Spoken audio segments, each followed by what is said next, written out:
告诉管家，把那张桌子搬到花厅去，秦姑娘他们一会。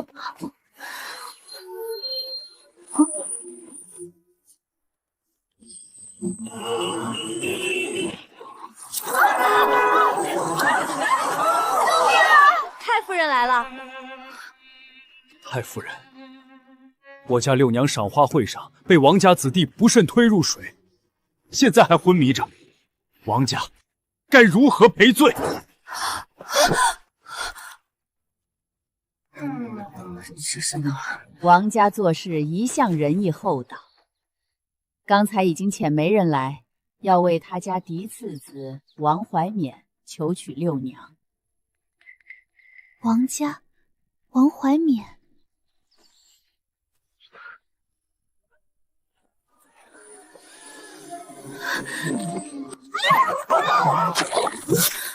我居然穿书了！书中原主就是因为落水才有幸嫁入王家，可没想到成婚当晚，新婚夫君就把她送给了当朝王爷。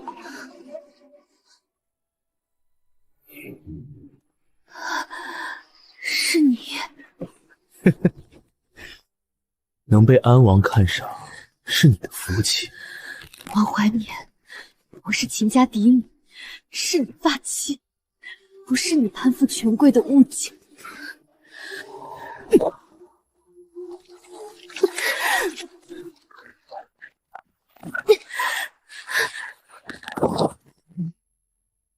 大人，她就是秦如茵。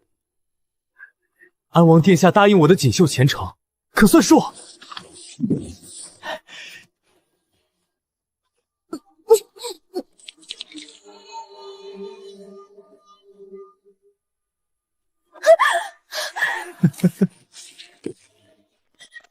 哎呀，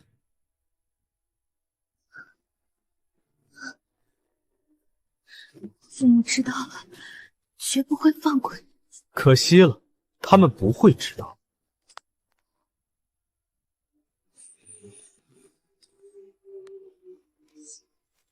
很像，对不对？有了他掩人耳目，世上根本就没有失踪的秦家嫡女，就算他们知道又如何？秦家大房几十口人命，可全都在安王手上。我劝你也乖乖的，别想着寻死。安王只手遮天，帮王家找来替身掩人耳目。不仅如此，还以原主父母逼迫他代嫁安王府。就因为一个虚无缥缈的命格，原主被囚禁多年，直到后来，安王成为大印朝摄政王，王怀冕也顺利被提拔为太傅，原主这才被一刀刺死，了结一生。完了完了，老天奶，我怎么这么命苦？上辈子是个孤儿，这辈子家庭健全了，但结局也太惨了吧！我能不能重开，回到原主落水前啊？老爷，王二今年刚考取解元，前途不可估量，咱家六娘也算是因祸得福了。这哪是福啊，王家分明就是个火坑。区一个王家，就让大嫂如此喜不自胜，那我家五娘嫁的是江家那样的勋贵，我岂不得把尾巴翘到天上去？原主父母常年被二房打压，父亲官职也不高，他们肯定不会放手这门婚事。祖母、母亲，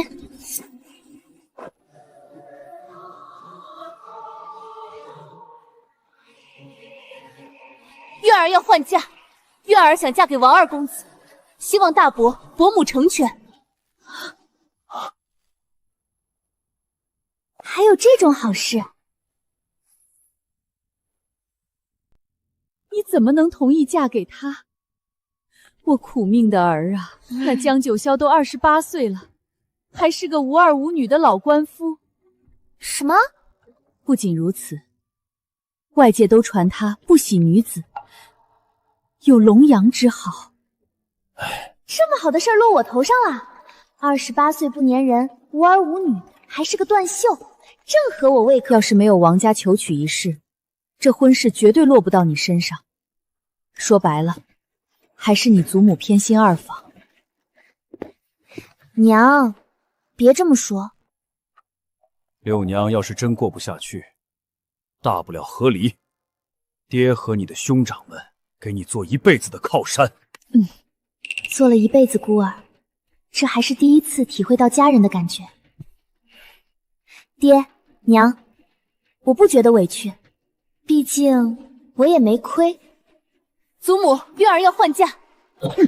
胡闹！你把婚姻大事当成什么了？祖母，月儿是真心喜欢王二公子，求祖母成全。太夫人，可这婚事是早就定好的。我愿意，不过我也不能白白把婚事让了。我记得吴姐姐的嫁妆单子里有一处城南的胭脂铺和城北的庄子。既然要换嫁，不如就拿出来为妹妹添妆。你这是狮子大开口！二婶不愿意便算了，那侄女这婚就不换了，侄女告退。六妹妹，我答应你。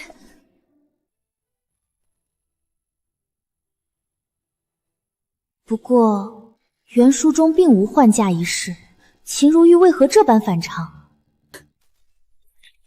那个小贱人真是反了天了，竟敢算计到我们头上！娘何必动气，就由着她得意吧。那些嫁妆就怕她有命收，没命花。什么意思？娘，其实我做了个梦，梦里王二公子未来仕途亨通，位极人臣，而江家，那江家横竖是个死人头，添的嫁妆就当是提前给他买棺材。怪不得你要换嫁呢，还是我的苑儿有福。为了你未来的首辅夫君，这笔钱不算什么。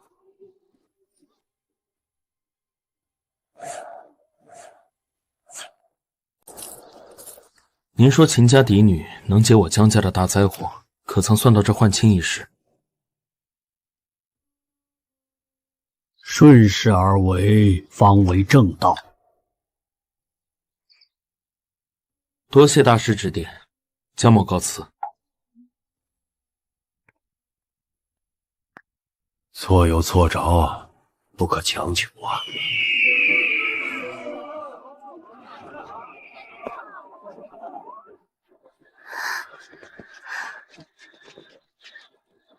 姑娘刚从二房那儿薅到了波大的，今天又给家里买了许多东西，现在不会是要请我下馆子吧？好，紫苏，我帮你拎着点。今天呢，你想吃什么尽管点。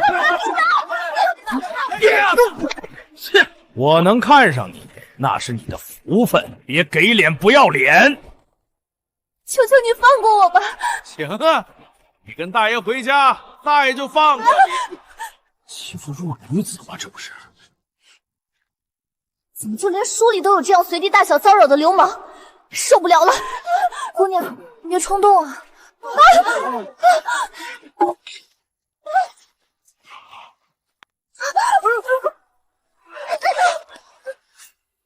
大人，她好像就是和你换亲的秦家六姑娘，那倒是有点意思。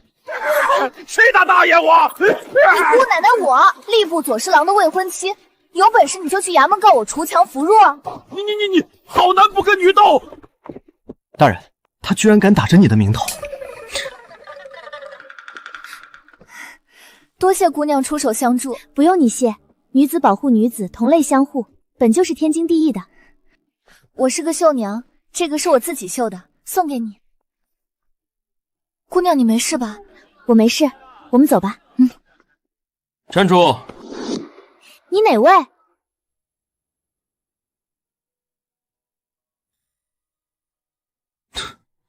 你不认识我？长了张好皮，那我就要认识你吗？上菜了！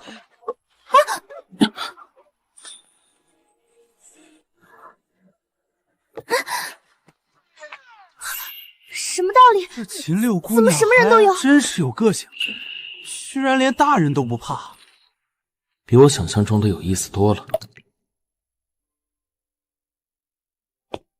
姑娘，不好了，三房的七姑娘上吊自尽了。什么？人救下来没有？六姑娘，二夫人吩咐了，谁也不许。我来看望七姑娘有何不可？二婶还管上三房出入了。这恶奴仗着是在二房伺候的，竟然要欺负我们大房姑娘，你们说怎么办？谁敢欺负咱姑娘，老奴第一个不同意！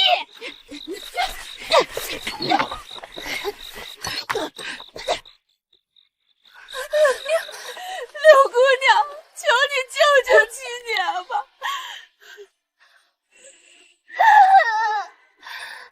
姐姐，是他。不是为了自家二房的前程，竟然趁我家老爷不在，硬逼七娘去给安王做妾。姨娘，你先起来。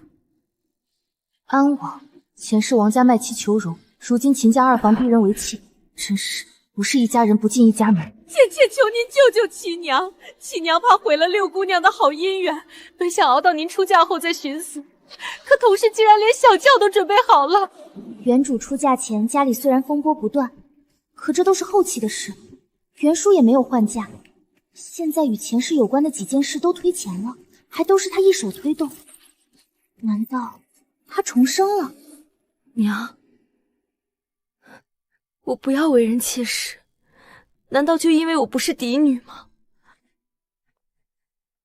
古代女子的命运，未嫁时把握在家族父兄手中，出嫁时把握在丈夫儿子手中。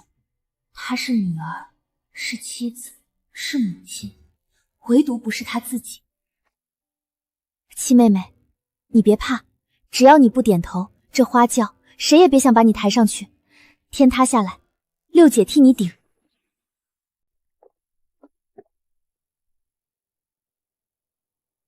父母之命，媒妁之言，七姑娘入安王府是你家主母点头同意的。你一个姨娘，还想做主小姐的亲事？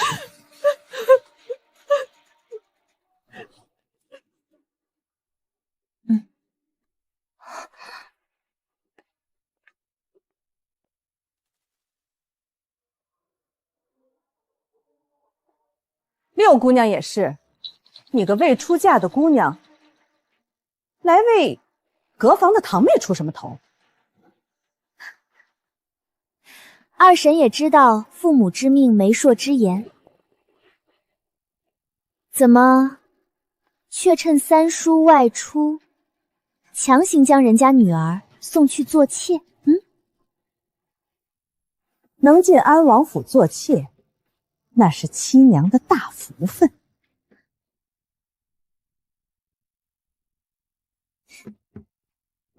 这福气给二婶，你要不要？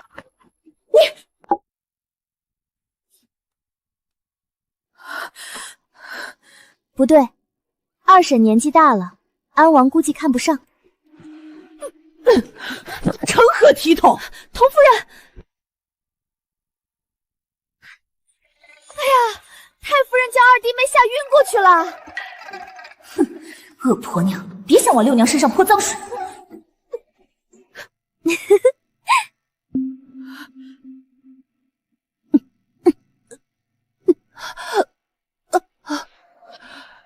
老二媳妇儿，你什么时候学会了这般小气的作态？都是死人呐，还不快把二夫人扶起来！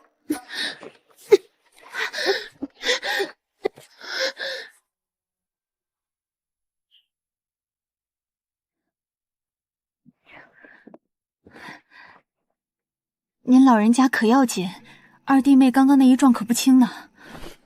不用，老身还死不了。太夫人可别说这不吉利的话。我前两天出去买首饰，碰到了吏部右侍郎夫人，听她意思，二叔今年年底有望高升半级呢。此话当真？可二婶逼侄女做妾，逼出人命的行径，要是传到御史大人耳朵里，恐怕二叔不成白身都是祖宗保佑。外面没人会知道。二婶犯下这样大的错处，瞒得住外面，瞒不住自家人啊。到时候吴姐姐想嫁王二公子都难了。六娘真是长本事了，仗着有个好亲事，都不把祖母放在眼里了。有事不借王八蛋。太夫人，安王身份何等敏感，二房已经有个儿子在安王身旁做侍读了，还逼亲侄女做妾，这传出去，五娘还要不要做人了？二婶是被猪油蒙了心，就算不为了亲事，二叔升迁的事儿，难道也不在意了？母亲，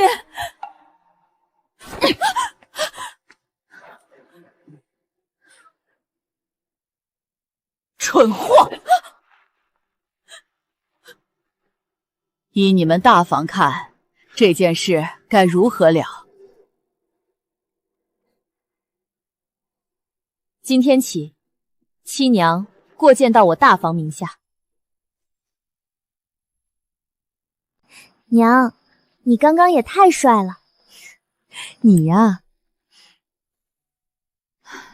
从前咱们被太夫人和二房欺压，为了你们几个孩子能健康长大，总是一忍再忍，避其锋芒。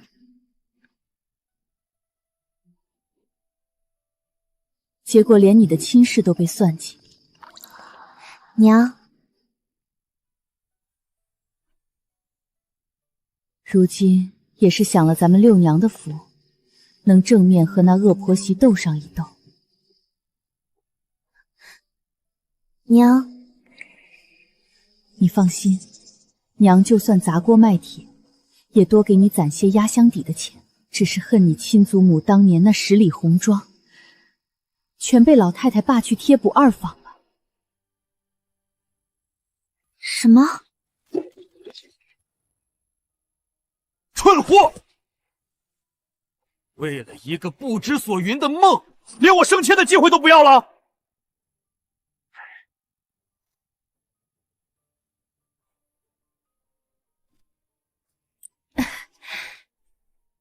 老爷，五娘的预知梦一向灵魂，你是知道的呀。是啊，爹，梦里我们将七娘送给安王为妾后，安王给了不少好处。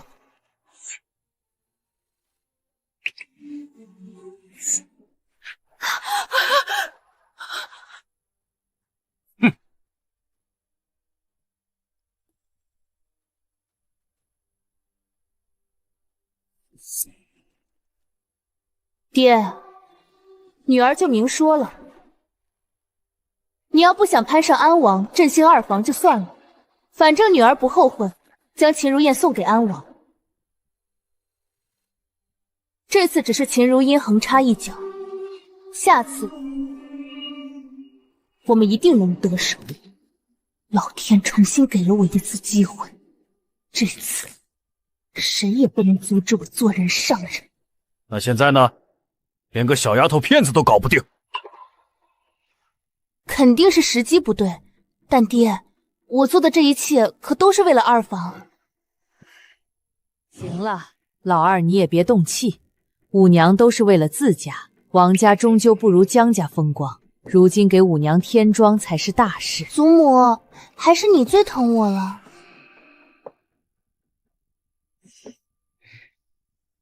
放心，大房那死鬼亲娘留下的好东西，祖母都给你添妆，一定让你风风光光嫁入王家。秦如茵，这辈子我赢定了。写好了，富贵人生全靠自己拼搏来。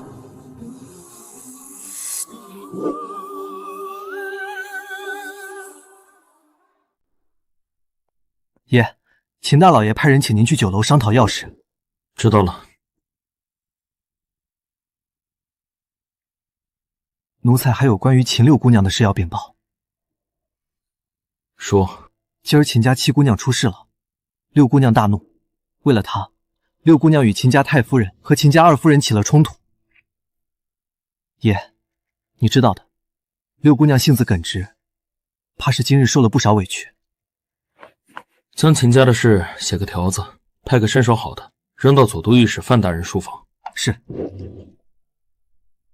姑娘，咱们假借老爷名头私会外男，要是传出去，名声可就没了。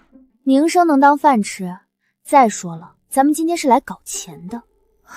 搞钱？原书设定中，婚嫁女方嫁妆得是男方聘礼的翻倍，讲究的能翻好几倍。今天咱们就借江四爷这把刀，逼着二房将我祖母的钱全吐出来。谁在偷听？本官竟不知有小娘子的胆子这么大，算盘居然都打到我江家头上了。怎么是你？你是江九霄？完了完了，原书里江九霄可是出了名的记仇，我前几日那么对他，他不会已经想好怎么弄死我了吧？秦六姑娘，秦大老爷呢？可曾到了？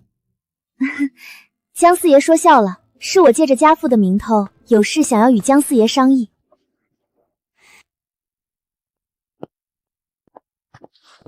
莫非秦六姑娘是想退婚？这门亲事可容不得你们秦家如此任性，想换人就换人，想退亲就退亲。不，我不想换亲，看你这样，我哪敢呀？还不得把我大卸8块？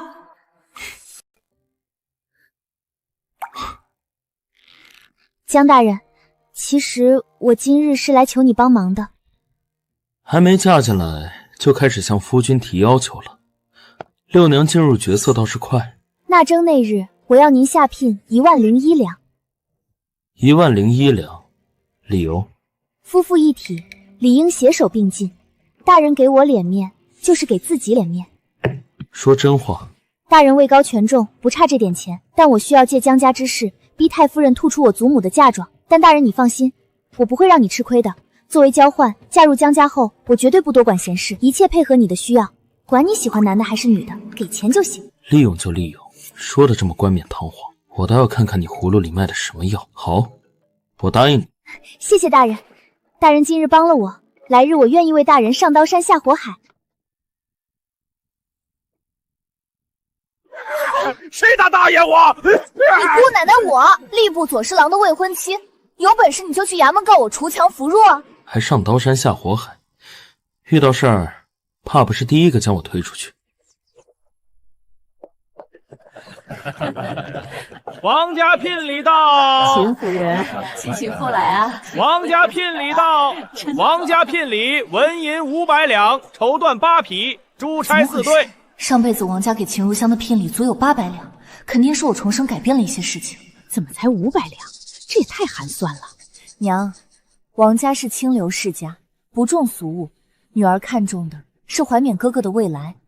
等他官拜太傅，要什么没有？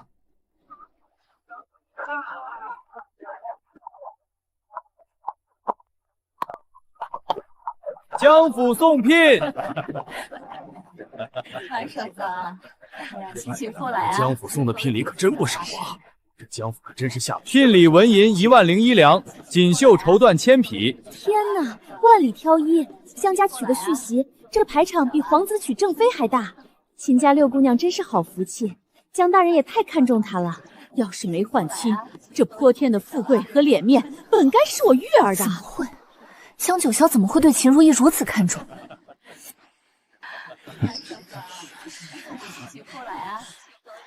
李一这个狗狮子，上辈子对我永远都是一副敷衍看不上的样子，重来一次，他怎么会对秦如英这么恭敬？这其中一定发生了什么我不知道的事情，我一定要查清楚，谁也别想有我好过。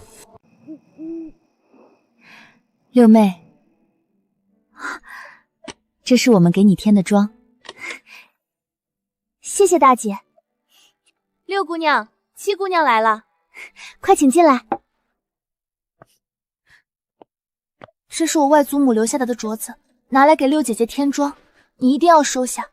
没有大伯和大伯母的护佑，我们三房也活不到今日。六姐姐收下来了，七妹妹好好养身体，日子是自己过的，要过得比恶人更好。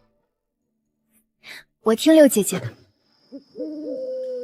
都说说吧，六娘的嫁妆该如何凑？太夫人明鉴，我们大房的光景实在是掏空家底也凑不住。没事的，娘，太夫人不愿意管我们大房就算了，只不过万一外面传出点不利于二叔升迁的谣言，那也不是我们能管的。放肆！这就是你们大房教的好女儿吗？为了自己的嫁妆，连骨肉亲情都不顾。母亲不必动怒，儿子有个提议，与其东拼西凑，不如将我生母当年的嫁妆还回来。她的嫁妆一直是母亲代为保管，如今六娘大婚，也该物归原主了。哪里来的什么嫁妆？儿子这里恰好有家父当年留下的账本，若是有什么继室私吞嫡妻嫁妆的事情传扬出去，恐怕二房的仕途。东西还在就还回来，不在的就按市价折现。祖母，那我的嫁妆怎么办？王家本就不满，说我嫁妆寒酸，我还怎么在王家立足？都是你养的好女儿，非要换亲，惹出事端。当初换亲，母亲您不也点头了吗？二老爷，吏部左侍郎江大人递来了拜旨，他人已经在咱们秦府门外了。好了，都消停些。眼下我升迁才是头等大事，现价定是吏部关于我升迁的文书下来了。儿子先去了。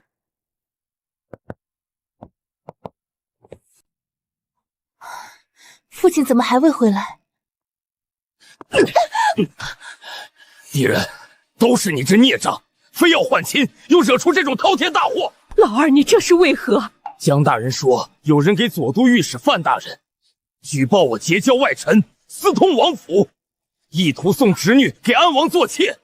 我的官位怕是不保，都怪他这个孽障。老爷，玉儿还小。小？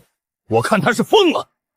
从今日起，禁足院中，直到出嫁，嫁妆也不许再添。族中长辈不知如何得知的消息，也派人加急送信。我的好大哥已经向族中提了分宗。什么？分宗？姑娘，姑娘，我打听到二夫人昨晚被连夜送到京郊的乡下庄子去了，说是病重。祖母这次竟然愿意处置她，速度还这么快。不是，我听说昨晚江大人来了，他来干什么？我觉得肯定是去替姑娘撑腰的。谁让二夫人和五姑娘从前总是欺负你？胡说！我借着他的名头狐假虎威，以后都是要还的。今日族中长辈尽数在此，明封决议与二房分宗，请各位做个见证。从此，咱们大房和二房好聚好散。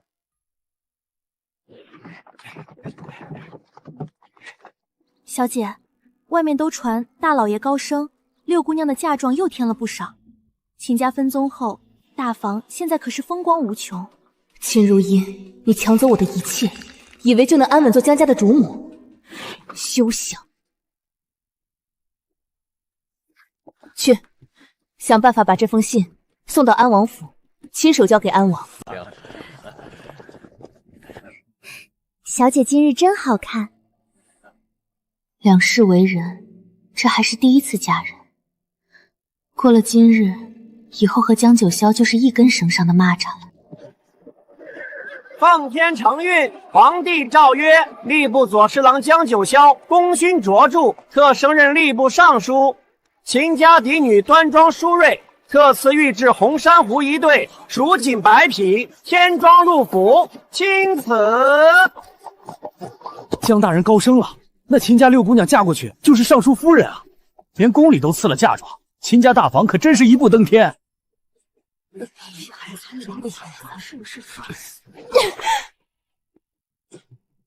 什么？他秦如心凭什么得到这些？凭什么得到这些？你要是后悔，现在也来得及。闹什么？你父亲的官职好不容易才被保住，难道你还想再得罪王家？尚书夫人又如何？姜太夫人面热心冷，那些个妯娌个个都会搓磨人。秦如意还真以为嫁过去是去享福的吗？做梦！更何况，只要安王出手，秦如意连江府的门都进不了，只能沦为安王的玩物。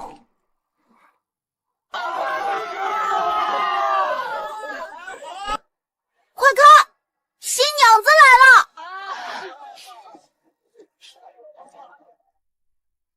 夫人，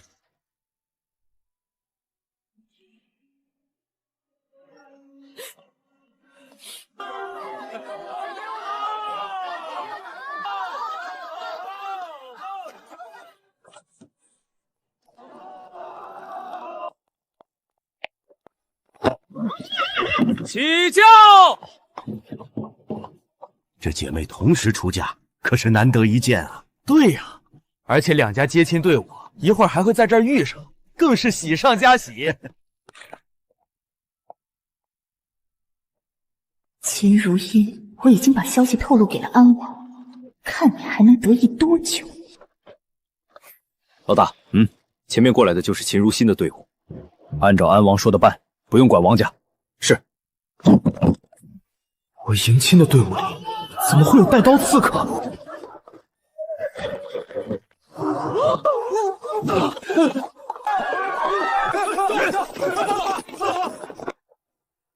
停下！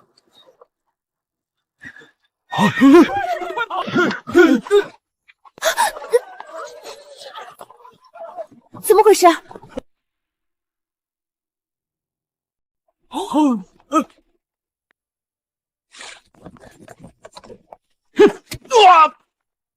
护教！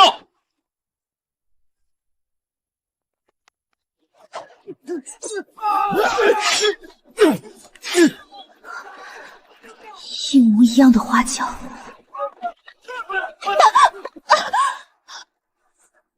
怎么回事？难道是安王出手了？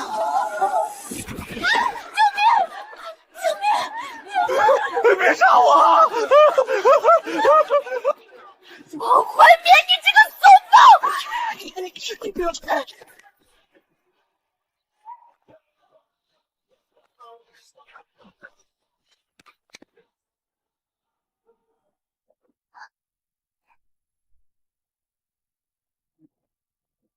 夫人有没有受伤？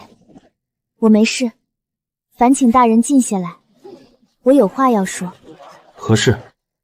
大人，我认为此事和安王有关。夫人为何这样肯定？我说我是手握剧本的 NPC 会被烧死的吧？这不是二房先前要送族中的妹妹去讨好安王，我拦了下来，只怕让安王狠狠记住我了。原书中虽然安王睚眦必报，但江九霄也不是什么善茬，他不会是不想管我了吧？大人，你可不能不管我。夫人放心，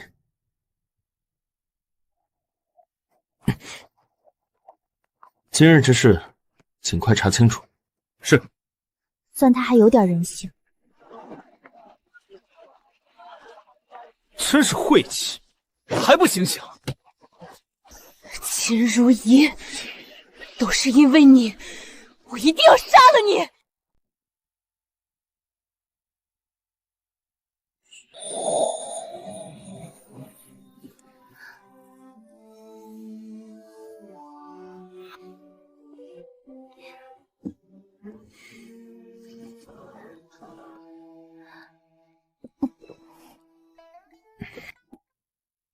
今日害你受惊了，我已派人查清，背后确实是安王的手笔。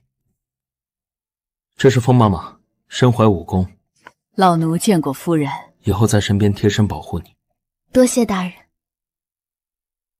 还要多谢夫人今日告知我隐情，我才能这么快抓住幕后之人。大人或许也要对安王防备一二了。听父亲说，朝中大人与安王常年失和，就算没有我，安王若是有朝一日得势，怕是也不会放过江家。原著中太子虽然顺利登基，却也因身患腿疾导致性情暴怒。安王从海外寻得止疼神药线上重获圣心，一跃成为权倾朝野的摄政王。得势后的第一件事就是动用爪牙将江家彻底覆灭。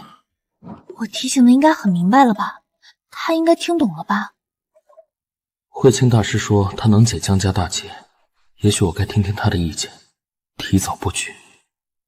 你既嫁给我了，有些话我也该和你说清楚。外头的事你不用管，但对内，江家兄弟众多，看似一家和睦，实则比起秦家的大房二房，中间你玉也不算少。大人放心，我发誓，我入江家只想安生过日子，人不犯我，我绝不犯人。以后夫人尽管打着尚书夫人的名头恃强扶弱，我没有异议。大人，你记性可真好，老男人还挺记仇。多谢大人。准备歇歇吧。大人，要不我睡榻？不必，我们已经是夫妻。那大人睡里侧还是外侧？我听夫人的。好吧。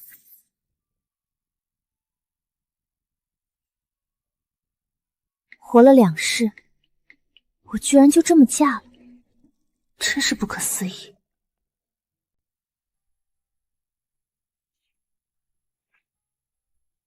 这位是长嫂方氏，江家宗妇，她最重子女前程，其次就是管家之权。二嫂陈氏，听说八面玲珑，4个儿子的前程是她的命门，尤其是大儿子林哥。三嫂殷氏，因为丈夫懦弱，所以她事事爱替丈夫出头，是个典型的恋爱脑。给母亲请安。好孩子，快起来。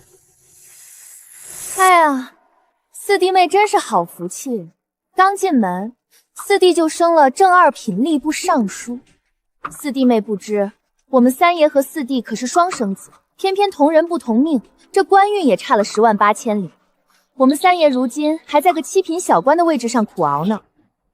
如今四弟妹一进门，大嫂这管家权还是要乖乖交出去了吧。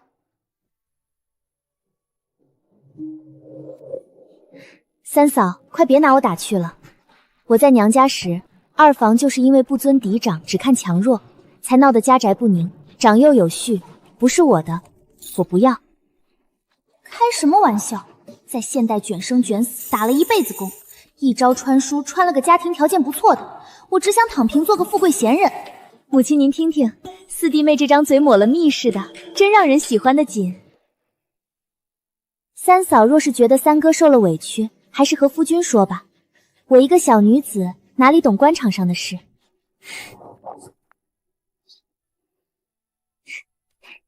夫君，你说对吗？三哥若真觉得在京城做个7品官屈职，尽管来找我，我大可上奏将他调到江南延陵去做知县，总好过在这里郁郁寡欢。三嫂以为如何？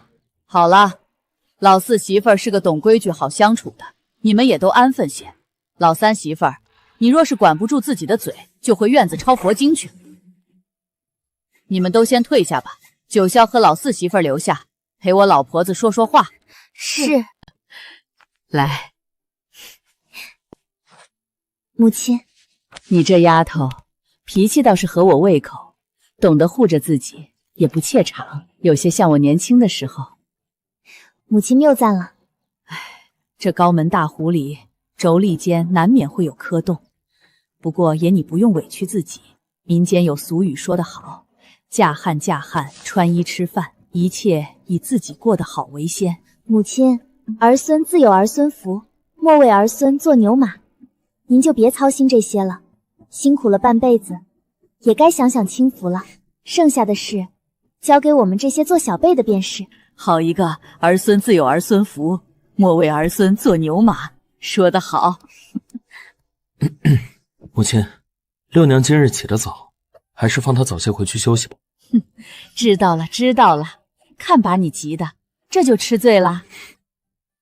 这套赤金面鼠是我当年的陪嫁，送给你了，全当是母亲给你的见面礼。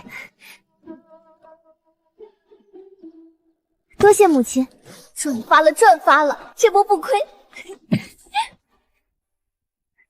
夫君，母亲真是个爽快人，这套头面少说也得值个上千两吧。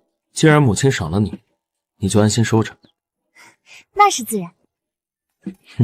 我这位夫人果然有意思，除去这财迷的样子，上打得了流氓，下办得了柔弱，还能哄得母亲如此开怀。不过今日这一遭也算摸清了三位嫂嫂的脾性。三嫂性格稚气，你如果想说她蠢也可以，因为我也觉得她蠢。这老男人嘴可真毒，他不会是在给我挖坑吧？一进门就给我按个不敬兄嫂的罪名。怎么会呢？夫君你怎么能这么说三嫂呢？她只是喜怒都写在脸上而已。几位嫂嫂都是好人，长嫂郑重体面和管家权，只要不碰她的底线便相安无事。还有二嫂温和有礼。装模作样。二嫂是表面不显山不露水，但心思深。原以为你是个心目通透的聪明人，没想到这么快就栽沟里了。真给你脸了。夫君放心，我明白的。在江家，只要抓牢了母亲和夫君您的心，我还怕什么？夫人说的倒也有理，不如今日就让夫君看看你打算怎么抓牢我的心。大人，你看今天太阳可真大啊！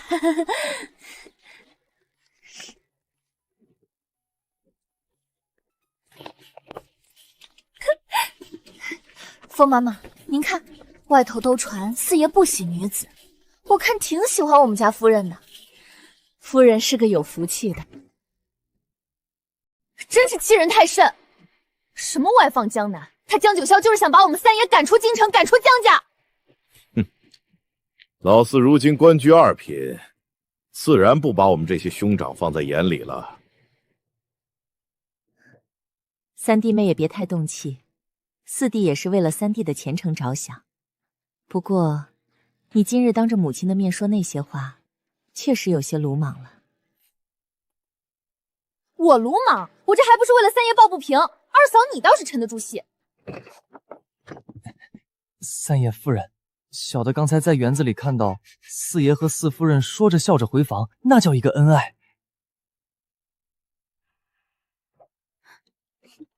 二嫂，你听听，人家恩爱着呢。若是这四弟妹再争气些，生下个一男半女，老四哪里还有闲心管咱们各房的侄儿侄女？哼，陈氏最在意的就是他家长子灵根儿的学业，还指望着老四给找个好老师呢。我就不信戳不痛他。还说什么只要安生过日子？我看他今日就是故意拿我们做法子，好在老太太面前立威呢。二嫂你能忍，我可忍不了。我绝不能让我家三爷受这等委屈，我要让他在这个家里待不下去。三弟妹慎言，都是一家人，莫要伤了和气。我还有些事，就先回了。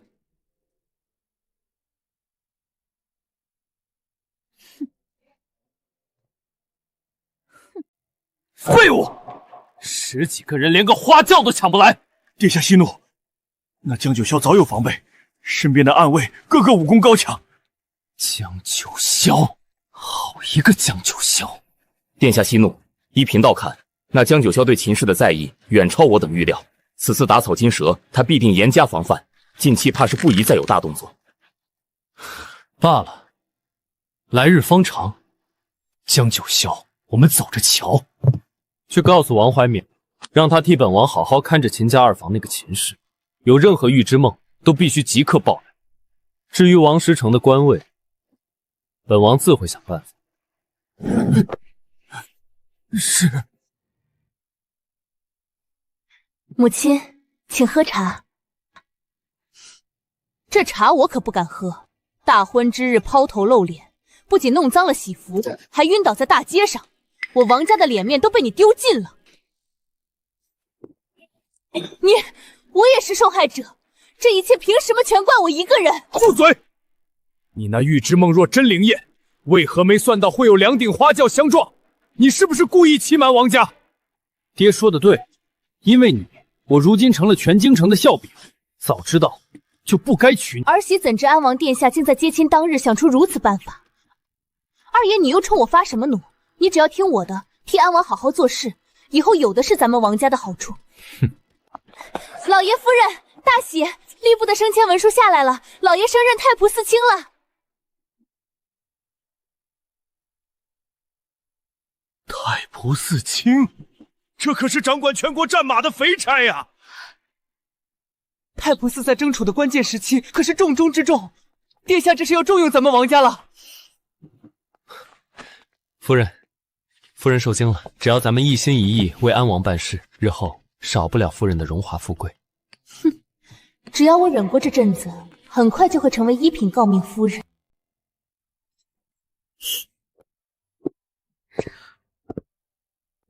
没想到夫人也喜欢看这些民间画笔。当然，这些可比那些女诫女德有意思多了。三夫人，您别擅闯我们夫人内室呀，我们四爷还在呢。看来三嫂又来为三哥打前锋，四爷可知是为了什么事？应该是为了三哥外放严灵的事情，认为是我在欺负他们。三爷且慢，既然只有三嫂一个人前来，那四爷就别去了，让我来处理吧。若想在江家过得安稳，我也要向江九霄证明自己才好。哼，既如此，夫人请。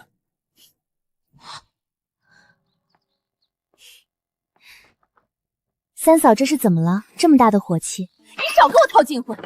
你们夫妻俩一唱一和，想把我们三爷赶去江南吃苦，我绝不答应。三嫂，你这话就不对了。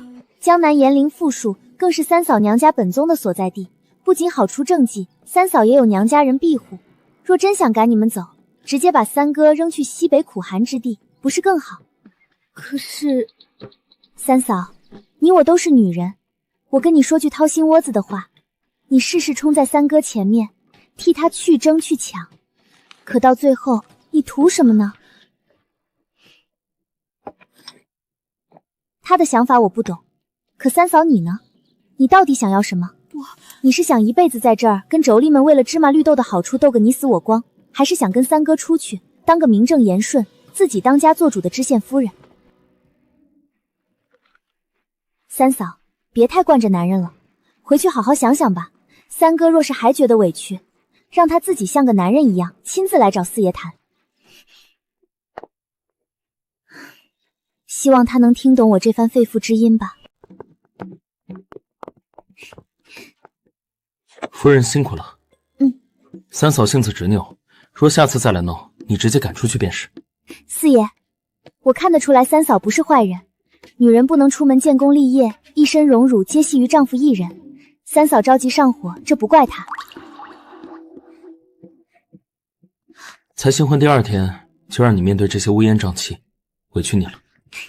多谢四爷，不过四爷知道我的不易就好。三嫂可不好对付了，所以你可得好好记住我这个大恩情，以后可得对我好点。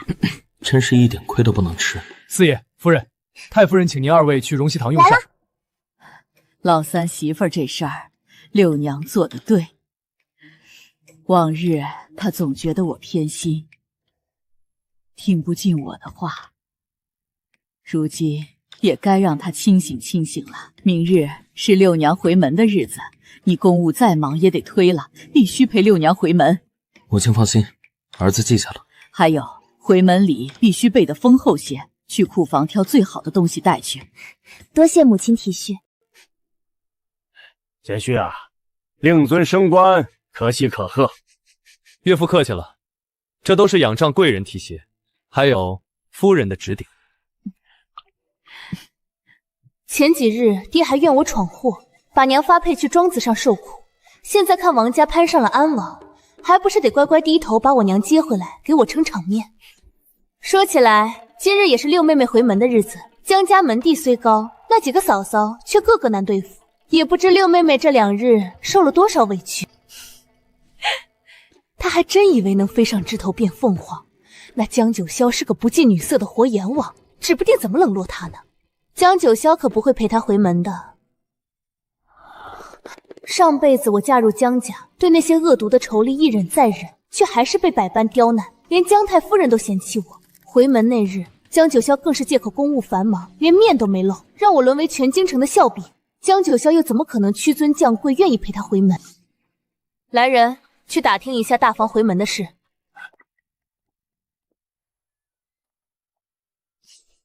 这下可有笑话看了。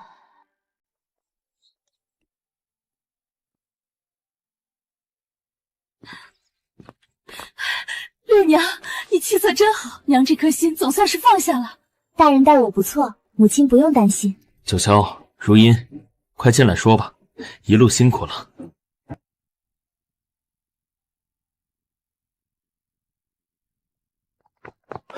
老太太、老爷，紫荆胡同大房那边六姑娘回门了。回就回了，大惊小怪什么？是江尚书亲自陪着回来的，还带了满满10几车的厚礼。不可能，江九霄怎么可能亲自陪他回门？亲自陪着，还带了厚礼。大房那白眼狼分了宗，倒是让他们小人得志了。人家现在可是尚书夫人了，亏我这做二婶的才刚从山下回来，还想着受新姑爷个礼呢。祖母，母亲说的在理。虽说分了宗，咱们两府还是打断了骨头连着筋的亲兄弟。六妹妹既然回了娘家，理应先来给您磕头请安才是。既然妹妹忘了规矩，不如我们帮帮她。去，派人到街上散布消息，就说六姑娘今日回门，念及祖孙亲情，午后特意要带着江大人给我这个老婆子请安。对，是。回门礼也是准备的2份，最好让全京城的人都知道。是。秦如茵，你要是敢不来，就是忤逆长辈，不孝不系，我看你还怎么在这个京城立足。小姐，大夫人，不好了，外面都在传，说小姐和姑爷今日还要去顺利胡同给那边的老太太请安。欺人太甚！他们这是想用孝道绑架六娘，逼着江大人去给他们二房撑场面。娘，这可如何是好？若是不去，岂不是落了人口实，说六妹不孝？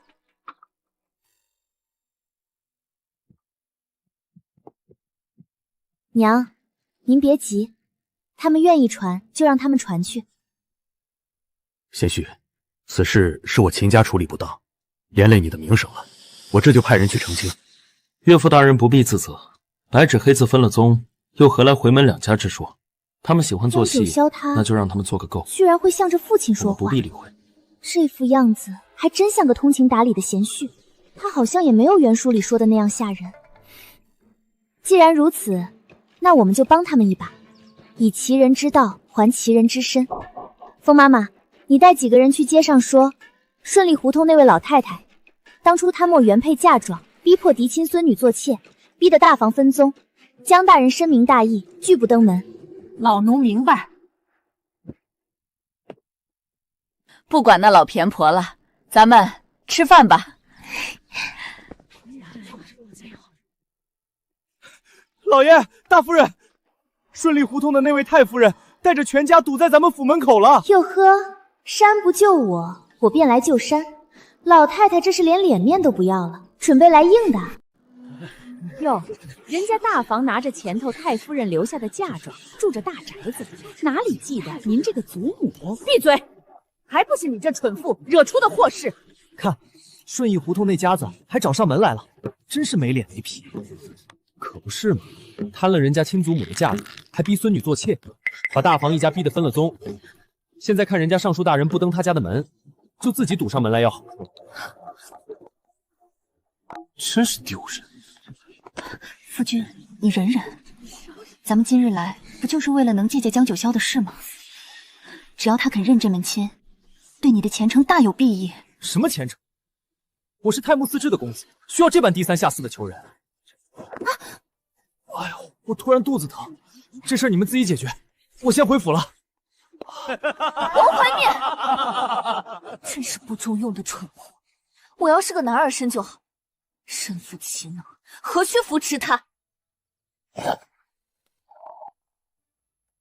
秦太夫人，我家老爷有请，不过正门是迎贵客的，还请几位走角门。荒唐！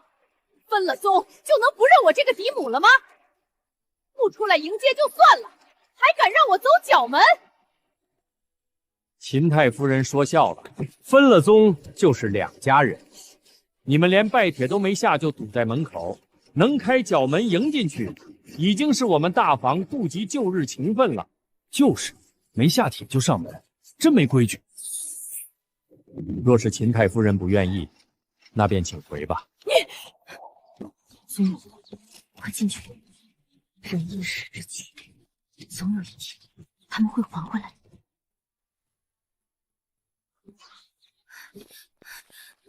老爷，秦太夫人他们来了。这就是六丫头的新姑爷，怎么见到老身像没见到一般？秦太夫人就不必在我面前撑长辈架子，江某不吃你倚老卖老这一套。江九霄可是有仇必报的主，二房肯定想不到因为换亲的事情，早把他得罪惨了。你狂妄小儿！请回吧，以后大房二房就当断了这门亲。大哥，你做的这么绝，是要连祖宗都不认了吗？自然要认，不过你认你的，我认我的。哎呦，祖宗在上，你看看这不孝子孙，今日就让我吊死在这儿！我看看你秦明风能不能担得起逼死继母的罪名？大哥，你想气死娘就直说。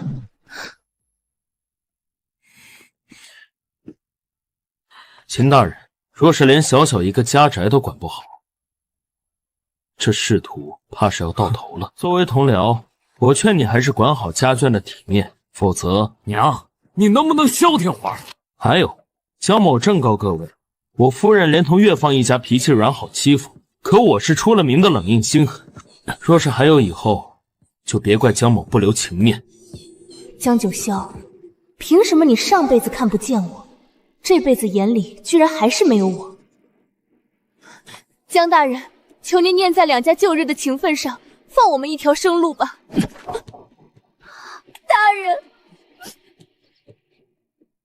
原书里他们俩可是夫妻，差点忘了，现在的夫妻是我们。住口！大庭广众之下，你一个已婚妇女，在我夫君面前这般姿态，是想干嘛？恭喜四夫人，贺喜四夫人，宫里文书下来了，特封四夫人正二品诰命夫人。什么？太好了！来而不往非礼也。还有江太夫人派人传话，说大人可以陪夫人在娘家多住2日。明明我重生了，占尽先机，他本该是我的手下败将才对，可为何每次惨败的人都是我？这些原本都该是我的，到底是哪里出了问题？娘，今天过后，秦如月总该消停会儿了吧？那2巴掌打得真解气。没想到江大人真愿意陪你留宿娘家。江太夫人为人慈爱，娘总算放心些了。娘，好好的怎么哭起来了？江家确实待我很好，娘你就别担心了。你过得好，娘替你开心。娘是担心你大姐，你大姐前些日子从回门开始就强颜欢笑，昨天我逼问了她，才知道韩家已无后逼她纳妾。你大姐夫为了所谓的孝道，竟然妥协了。什么？他们竟敢这样欺负大姐？娘你放心，她可是我姐姐，我不会让她受外人欺负的。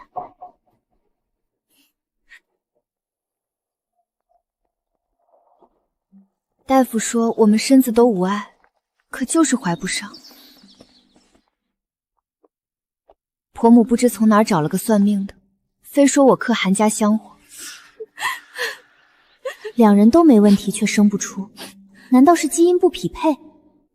在现代倒也有这种事，只是不太常见，但在古代，这就是女人一个人的错了。既然都没问题，那就是你们和孩子的缘分没到。依我看，不如先去宗族抱个孩子养着，养着养着，自己的子嗣也就跟着来了。母亲说的是。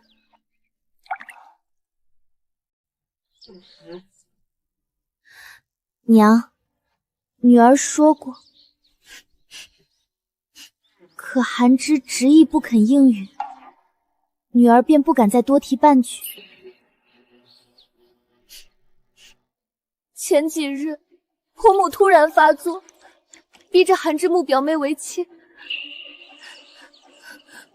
我本以为韩之会护着我，可婆母向她哭诉这些年她读书科考的银钱，都是婆母用她娘家陪嫁的嫁妆补贴的。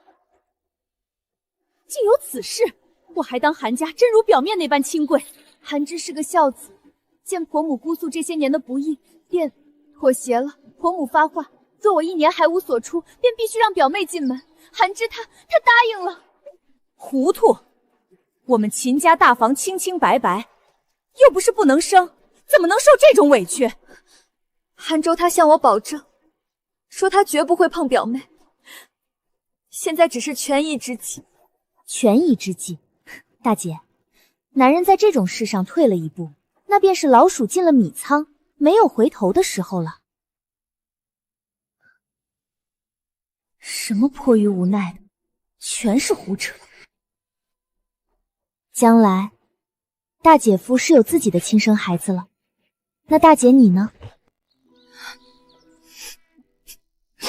六娘，我是真的不知道我该怎么办才好。兴许大姐和离，选一门好亲事，再嫁后便和新介夫有了孩子呢。长痛不如短痛，六娘说的对，我看这日子韩芝也没打算好好过，干脆和离，娘养你。娘，六妹，你们让我再想想，毕竟我们夫妻一场，韩芝她也是因为孝顺才拗不过婆母，而且她当初为了我连公主的婚事都拒了。什么狗屁，连公主的婚事都拒了，还真当自己是个纯臣，可笑。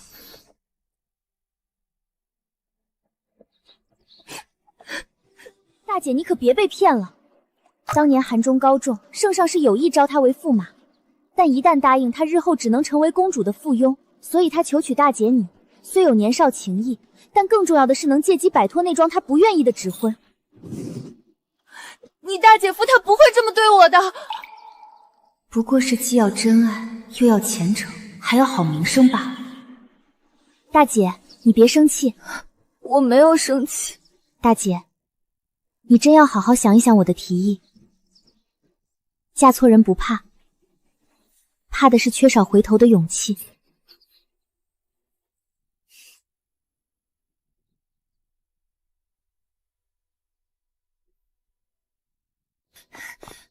大夫人，夫人，韩家大夫人带着一位表小姐来了，说要接大姑奶奶回去。好啊，正愁没处撒气呢，自己送上门来了。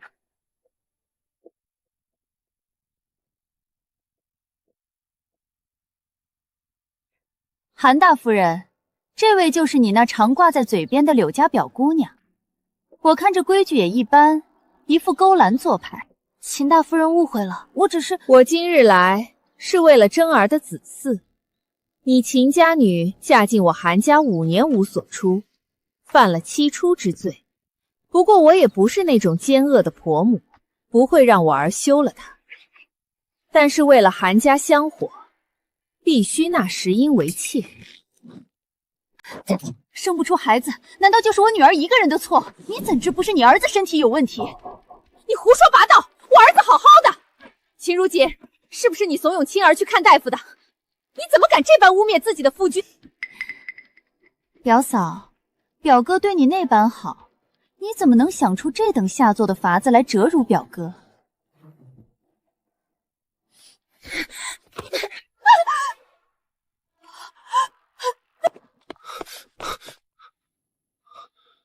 母亲，如锦，表哥，表嫂打我。石英，你初入韩府的时候，我待你好不好？如锦，表妹不过是多说了2句，你何必动手？母亲也是一片苦心，闹成这样，让外人看了笑话。大姐夫，你连问都不问一句，就认定是我大姐的错吗？如锦，母亲拿子嗣的事逼我，我夹在你们中间也很为难。你今日先服个软。韩征，你是真为难还是装为难？如锦，你说这话就没意思了。我若不体谅你，早就纳妾了，你也要替我想想。韩真，你是不是忘了，是你自己说此生只有我一人，绝不纳妾的。既如此，和离书拿来。你说什么？这要是真和离了，外人岂不是会说我苛待发妻？那3万的银子也全打了水漂。振儿，这种毒妇留着也是祸害，赶紧休了她，扶你表妹做正妻。母亲，我绝不会休妻。韩真，别再自欺欺人了。你想做孝子，又想顾全深情的名声，哪有这么好的事？如锦，我们回家再说。你打我骂我都行，别提和离这种话。韩征，你也是舍不得我的嫁妆吧？如锦，你说这种话是在剜我的心。我韩征在你眼里就是这种人。如锦，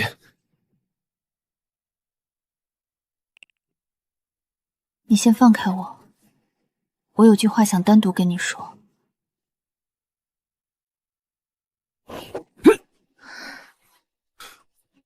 滚回你们韩家！明日带着和离书来见我。此事倒也不难。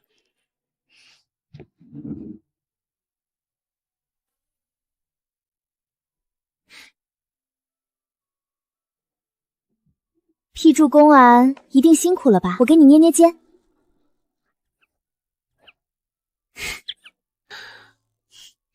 四爷有何妙计？蛇打7寸，一击毙命。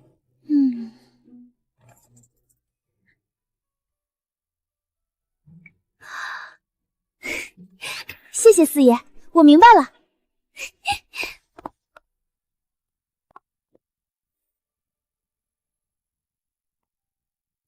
韩家简直欺人太甚！派人去催和离书，那韩老头居然大言不惭，说要我们赔偿3万两银子作为无后的补偿，否则绝不放人。他们那是想要补偿吗？他们分明是眼馋大姐儿带过去的那3万两私产。走，我们全家一起去韩家要人。今日就算拼了这条老命，我也得把大姐儿清清白白的带回来。爹，我有一个办法。什么办法？韩征最重名声前程，我打听了一下，他的恩师是左都御史范大人，最重德行。我想，不如我们带着银票告诉韩芝，秦家愿意出这3万两，但要去范大人府上，请他老人家做个见证，看看他的好学生是如何卖妻求荣的。哈哈哈哈！好，六娘这个主意好。夫人真是冰雪聪明。哪里，都是托江大人的福。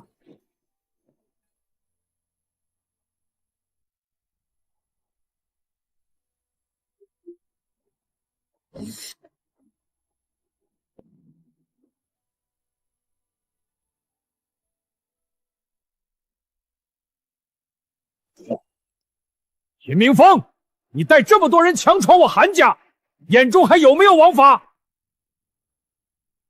王法？我今日就是来跟你讲王法的。我女儿的和离书呢？那先让他把耽误我韩家5年香火的损失赔了，3万两，少一个子儿都不行。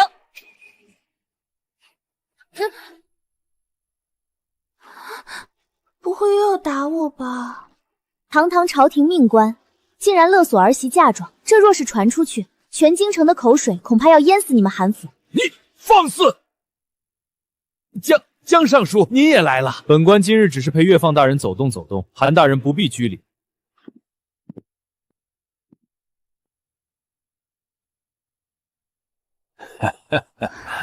3万两，我秦家带来了，但这钱我秦家不能给的不明不白。韩征得和我一起请左都御史范老大人评评理。若范大人说这钱韩家可以拿，我立刻奉上，绝无二话。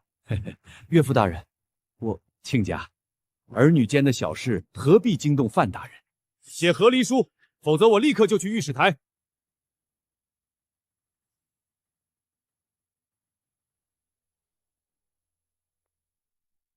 如锦，你真的要如此狠心吗？你真要闹到左都御史面前吗？绝不能闹到恩师面前，否则我的仕途就要完了。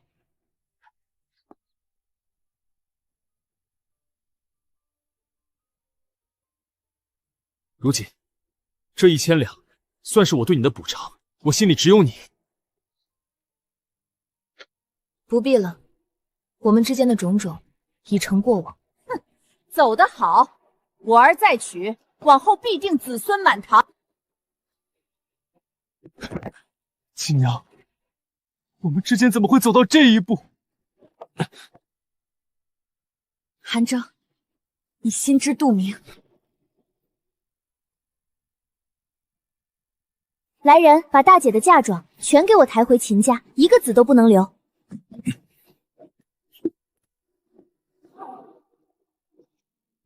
表哥，别难过了，那个毒妇走了也好，以后有我陪着你。表哥，我是石英。都是因为你，如果不是你，我怎么会在京城丢这么大一个脸？表哥，求求你不要杀我！真想杀了你，带你下去见你母亲，可惜。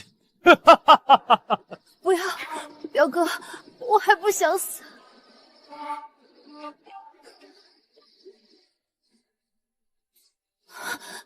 你不是想做正妻吗？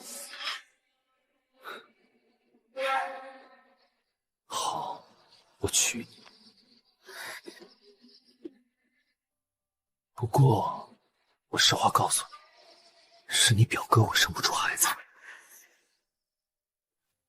秦如锦那个挡箭牌走了，你可要守好自己的职责。而且，我还欠了1万两外债，以后这笔债就得你这个正妻来还了。我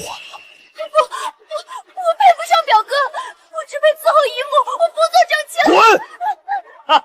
滚！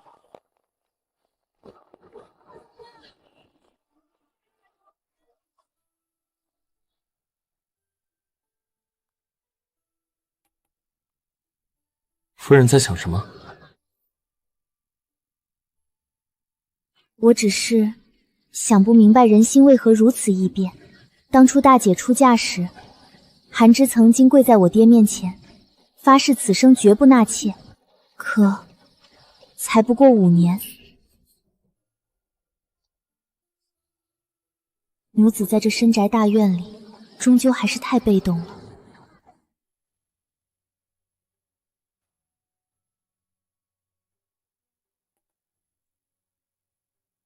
韩芝的悲哀在于，她既要佳丽，又想保全名声，但他没有足够的能力和担当，便只能让妻子退让。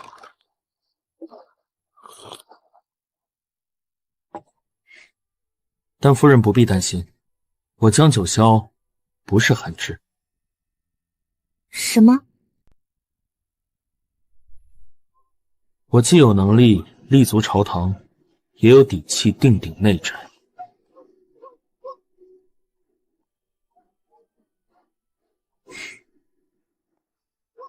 我的夫人，我绝不会让她陷入这般任人搓磨、进退两难的境地。这老狐狸要干嘛？怎么净说些人听不懂的话？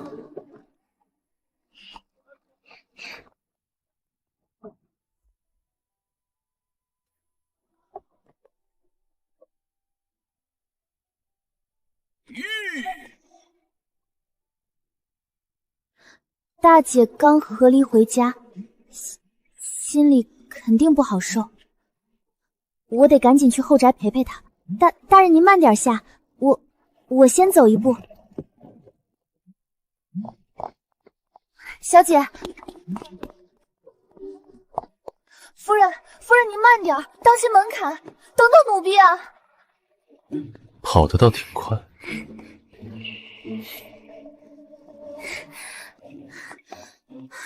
冷静点，秦如一，你要被男色迷惑，智者不入爱河，心动就是魔鬼。大姐，这2日你什么都别想，好好在家休养。等到了4月初10春芳节，我带你去散心，保管让你看尽京城的青年才俊，挑个最好的。你呀，自己才刚成婚，倒操作起我来了。我这和离之师哪还想着那些？和离怎么了？那是及时止损。我们大姐才貌双全，多的是人求娶。总之，你一定要开开心心的，不准再为韩家那群烂人掉一滴眼泪。放心吧，大姐想明白了。倒是你，妹夫是个有担当的，我看得出来，他心里有你。你这丫头平日里嘴硬心软，可别把人家推远了，要好好待她。大姐，我们那是互利共赢。不过我知道他和书里写的那个片面的人不一样。是，共赢。快去吧，宫里有急事召他，别耽误了正事。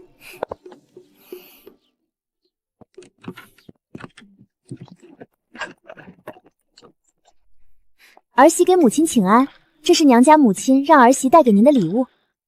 亲家母有心了，快起来坐吧。你娘家大姐大闺一事，母亲已经知道了。韩家那门风早点离开是福气。母亲英明。你回门当天，宫里的诰命文书就下来了，这是大喜事儿。过2日，府里打算办个答谢宴，请些相熟的亲友女眷来热闹热闹。多谢母亲。大嫂，母亲是真的喜欢四弟妹啊。从前我们归秦时，母亲都没有笑得这样欢喜。四弟妹那性子，别说母亲喜，我也喜欢。可是大嫂，四弟妹新婚3第2天就敢和三弟妹正面对上，我还真怕。她敢正面硬刚三弟妹，恰恰说明他是个不藏着掖着的痛快人。这宅门里的阴私手段多了去了。他若是个心机深沉的，我们的日子才不好过呢。老大媳妇，最近老三媳妇生病，明日的诰命答谢宴你就多费些心思了。是母亲。六娘，你这几日得闲，便跟着你大嫂、二嫂一起帮帮忙。是母亲。二嫂什么事儿急成这样？林哥儿最近学业一直停滞不前，这个月换了3个先生了，你二嫂急得要死。看来不管哪个世界，就没有几个学生是爱上学的。林哥儿，站住，跟我回去上课。我不去，我讨厌上课。三伯娘救我！二嫂，这是怎么了？这孩子不愿意好好念书，和先生起了争执，跑出学堂了，实在是不听话，让你看笑话了。不会的，二嫂，我们是一家人，既然已经这样了，不如就让紫苏带着林哥稍微偷偷半日闲，我陪会儿二嫂。也好。少爷，我带你去捉蜻蜓。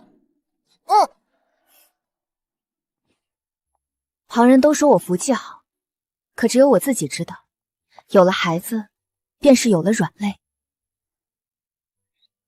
紫苏姐姐，你看，好可爱的小心，全都扑在了孩子们身上。最近林哥是打也打了，骂也骂了，可就是不愿意上学。四弟妹可有什么法子？二嫂虽然平日里看着是个闷葫芦，但为了儿子倒是能放下身段。二嫂，听说近日林哥换了3位先生，敢问林哥之前几位先生中，他最喜欢哪一位的教导方式？这我倒是不曾问过他。二嫂，孩子不是提线木偶，他有自己的想法。你频繁的给他换先生，却不问他适不适应，你不妨私底下找林哥好好谈谈，问问他到底喜欢哪种教法，找到症结才好对症下药。是了，四弟妹一语惊醒梦中人，没想到四弟妹这么了解孩子，真是多谢你。二嫂不必客气，我只是觉得人都是从孩子年纪过来的，想什么怕是有共通之处。毕竟现代教育这种案例可是一抓一大把。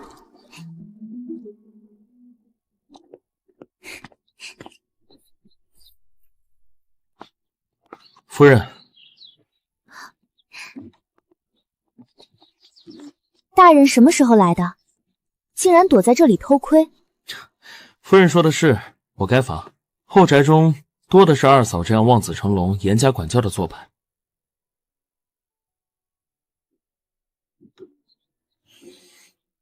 夫人倒是不太一样。二嫂不过是关心则乱，困在圈子里了。毕竟若是连孩子心里想什么都不知道，学业无法进步是一回事，只怕以后母子关系都变得岌岌可危。夫人这般懂孩子的心思，还能耐心引导，我莫名觉得夫人日后定会是个极好的母亲。你不是想想京城啊？是啊，过来了吧？请交给我。我摸清楚了，这也是了。姜太夫人好福气，得了这么一位秀外慧中的儿媳妇。四夫人年纪轻轻就得封2品诰命，真是羡煞旁人。我看就是四夫人与姜尚书八字相合，旺夫呢。皆是仰仗圣恩和夫君的荫庇。诸位夫人，去里面赏花吧。好，好，好。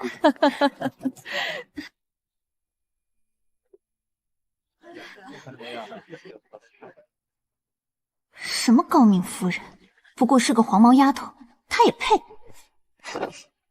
不是想想京城啊？是啊，过来了吧？请交给我。我摸清楚了，这也是了。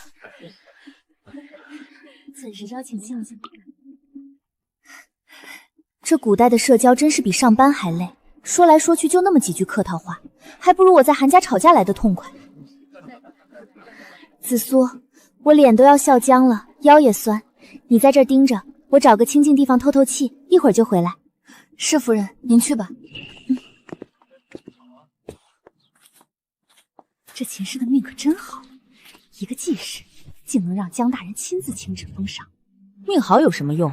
说到底，不还是个田常的济世？前头那位要是还在，哪有他秦如茵耀武扬威的份儿？说来也怪，江尚书位高权重，这么多年一直没续弦。我之前还当他是不喜欢女人，有什么不可言说的癖好呢？你懂什么？我听我那口子说，江尚书之所以多年未娶，是因为对前头那位先夫人情根深重。先夫人早逝，他伤心欲绝，心里根本放不下。若不是太夫人这2年逼得紧，只怕他这辈子都不打算娶了。这秦氏啊，充其量也就是个传宗接代、装点门面的摆设罢了。情根深重，伤心欲绝，原书里只用早年丧妻、寡居多年，一比过江九霄的前任，根本没写过他跟前妻爱得死去活来啊！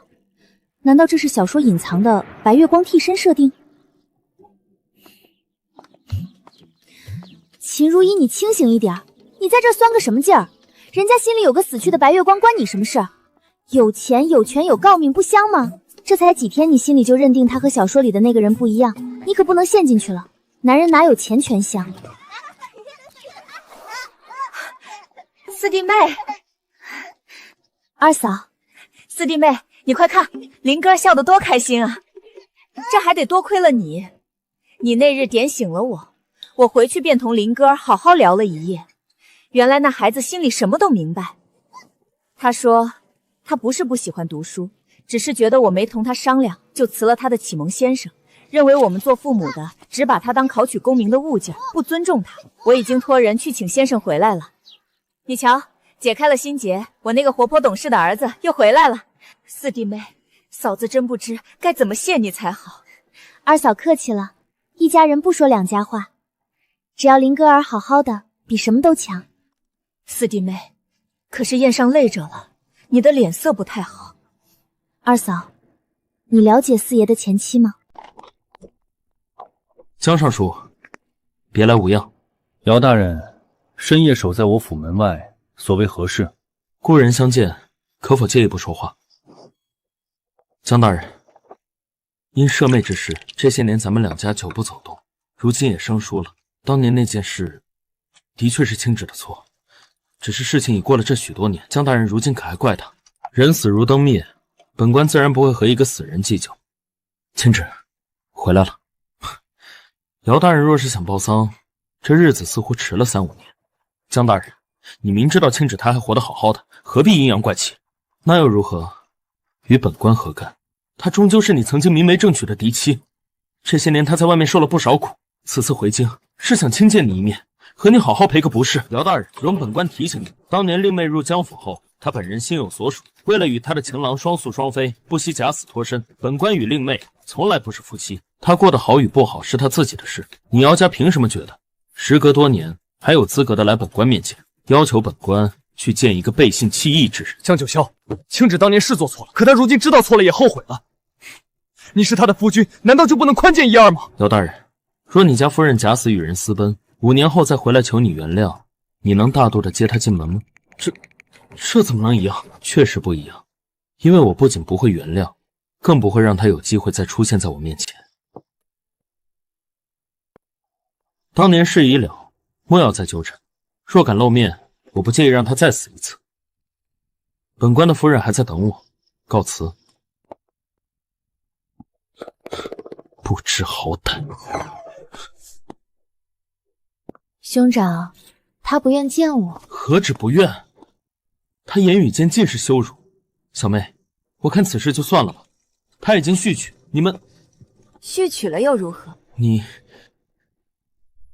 兄长，你还不明白吗？当年的他是个前途未卜的五品小官，配不上我姚青芷，是我不要他。如今他官至吏部尚书，比当年长进许多。但我姚家一门4太傅，我瞧上他了，想要与他再续前缘，他不愿意也得愿意。可他看中他那心腹，不可能。一个4品小官家的黄毛丫头，还是分了宗没什么根基的。今日在江府的答谢宴上，我见过了，容貌远不如我，他也配跟我争？江九霄这么多年没续娶，偏在我回京前几日成婚，不过是想做给我看，用这种小手段来报复我吧。男人嘛，越是这样，心里越是在意。江九霄不像是那样的人。兄长，别担心，我能让他为了我5年不娶，就有本事让他再把那个秦氏赶出去。属于我的，迟早会回到我手里。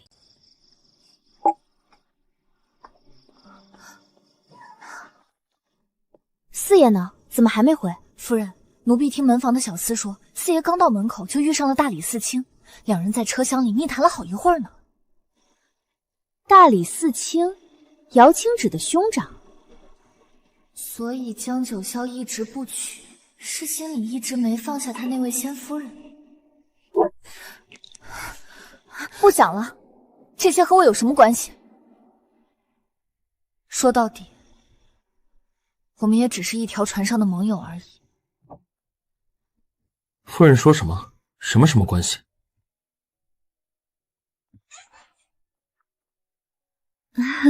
没什么关系，我有些困了，大人早些休息。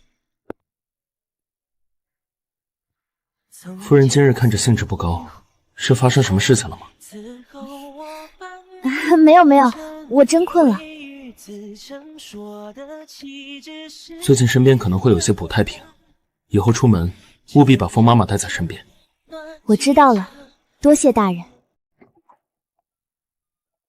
这几盒极品水沉香和苏合香包好，答谢宴上，几位嫂嫂前后帮着张罗受累了，正好拿去给他们安神用。好嘞，江夫人您稍等，这就给您包得妥妥帖帖。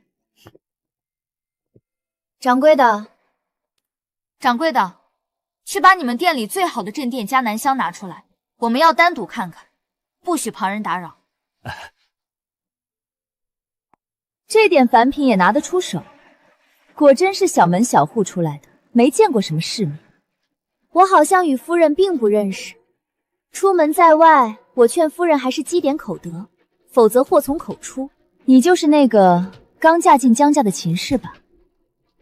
倒是生了一副好皮相，可惜解闷的替代品终究只是一时的。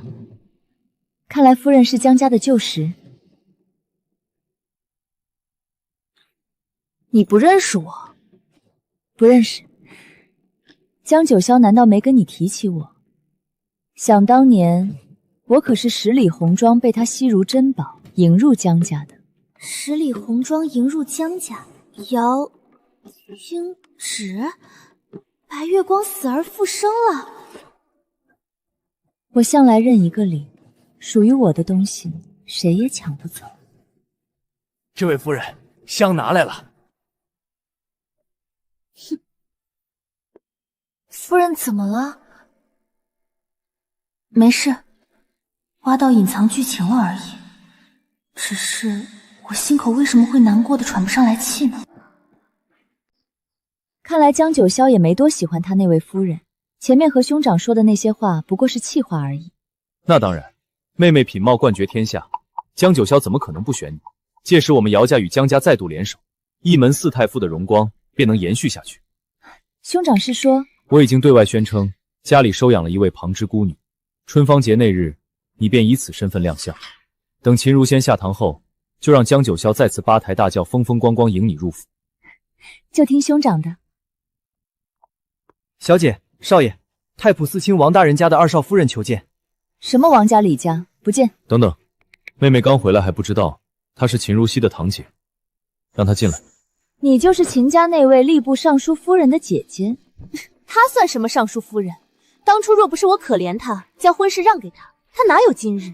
依我看，普天之下也只有姚姑娘您这般貌美的人物，才配得上江尚书。你倒是个会说话的，说吧，什么事情？仇者之敌，便是吾之盟友。姚姑娘，春芳节将至，那日我会安排人堵住秦如茵，到时候姚姑娘只需带着人去捉奸。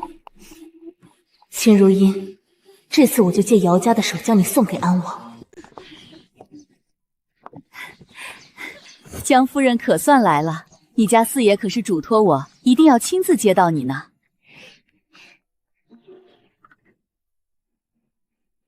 这便是秦大姑娘吧，真是温婉俏丽。快随我去内堂歇息会儿，我可备了上好的龙井。很快你就会从众星捧月跌下去的。长姐，这次春芳节，你就把什么和离、韩家全都抛开，就当出来散心。多谢六娘，我晓得的。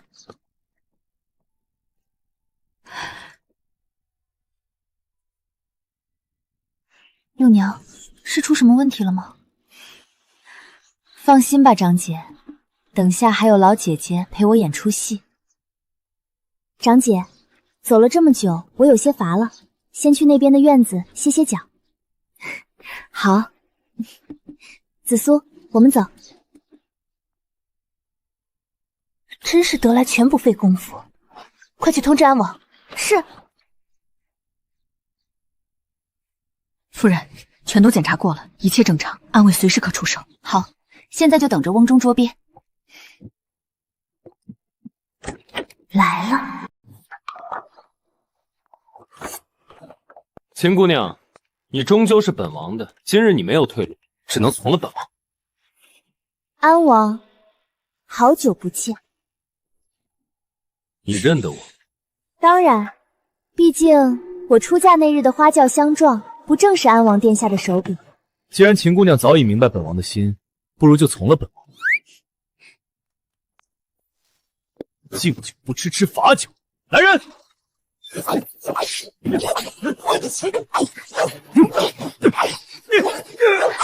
走！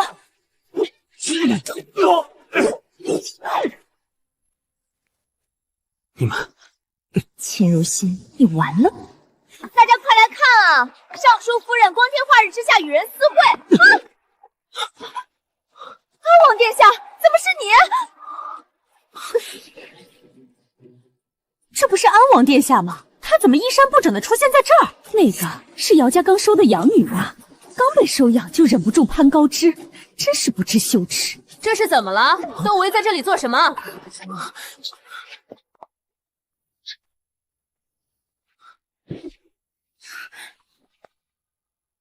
你怎么会从外面来？你不是应该在房间里吗？我一直与霍国公夫人在一块聊天，何时来过这院子？我只看到安王殿下衣冠不整的与姚姑娘独处一室。误会，都是误会。本王多喝了几杯，酒气上头，走错地方了。虽说殿下是酒后误事，但姚姑娘还未定亲，如今闹出这等事，诸位夫人都看见了，清白尽毁，殿下总得给个说法吧。秦姑娘说的极是。终于等到了，原著里喜欢做媒的长公主。安王毕竟冲撞了人家姑娘，姑娘名声要紧。既然遇上了，那便是缘分。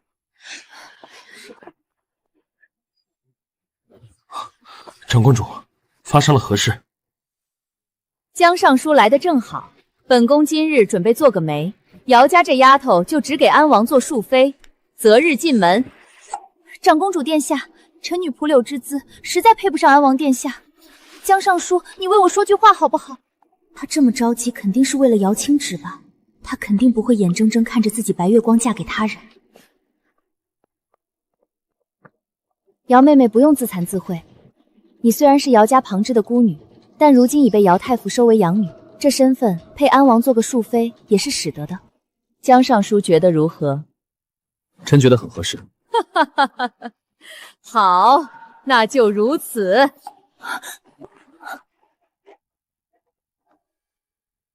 全凭皇姐做主。臣女谢恩。他们二人相会，是你设计的吧？是，殿下慧眼。不过臣妇也是求个自保。本宫倒是不介意，能说服霍国公夫人配合你一起演戏，也是你的能力。多谢长公主殿下。行了，江尚书，夫人还你了，本宫就先走了。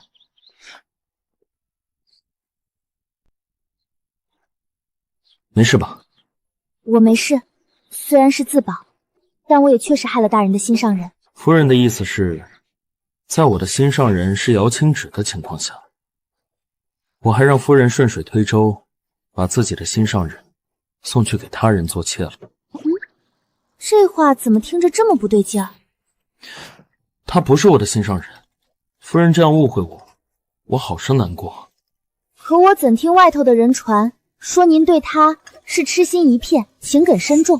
那是当年姚家为了押保太子，强行将姚清芷塞到江府的。我知他入府前便和前郎苟且，连他的名字都未写入江氏族谱。夫人才是我写入族谱的唯一的底气，才是我一往情深的人。江九霄竟然还有这副面孔。后来太子受伤，姚家直接让他假死脱身，与情郎私奔。如今想来，无非是前不久圣上中毒，太子衣不解带事急，颇受重用。姚家如今后继无人，想借他重新和我江家捆绑，压住东宫罢了。那这姚家算盘打得还真响。怪不得夫人最近都在躲我，原来是误会我喜欢别人。夫人，为夫实在冤枉。夫人年幼我许多，聪慧有趣，有些话我本不想说与夫人听。喜欢上夫人是一件很容易的事情，可我却年长你许多，日渐迟暮，人也不算讨喜。但与夫人方才的对话中，我心中隐隐又升起了些许期待。夫人心中是否有一点点我的位置？当然有，而且何止一点点。任泪洒落枫叶无多。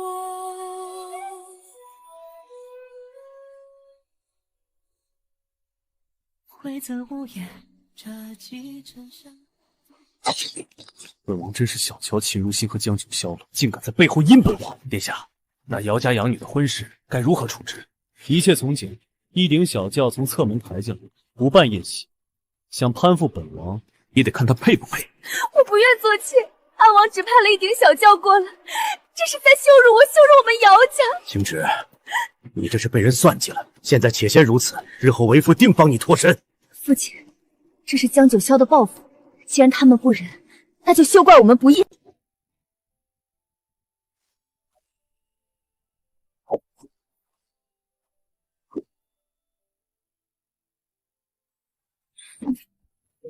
堂堂吏部尚书，竟然武艺也不错。只有官者文能安邦，武能定国，国朝方恒长久。圣上近日虽感怀太子孝心，但太子毕竟不良于行，圣上担心影响国祚。最近西北亲赐豪国和金孙豪国蠢蠢欲动，我已决定不久后陪太子出征西北。这么快？一来稳固边境，二来助太子立军功，顺利登上皇位。夫人不必担心，我定会凯旋。等我回来，一定让圣上赐你这个财迷多多的宝物。四爷，不和你说笑，我们说正经的。好，夫人请讲。我曾经做过一个预知梦，梦里太子虽顺利登基，却因身患腿疾，导致性情暴虐。安王从海外寻来止疼神药献上，重获圣心，一跃成为权倾朝野的摄政王。他得势后的第一件事，就是动用爪牙将江家彻底覆灭。那药虽暂缓了太子腿疾的疼痛，但也让太子越来越离不开，最终身体被拖垮，朝政大权全权放任给安王。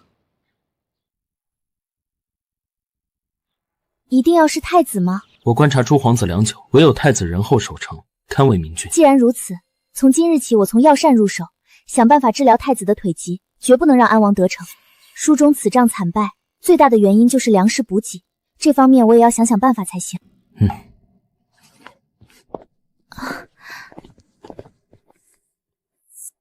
来，把东西搬到这儿来。夫人，这铺子以前是卖糕点的，您大批量买这些肉画面干什么呀？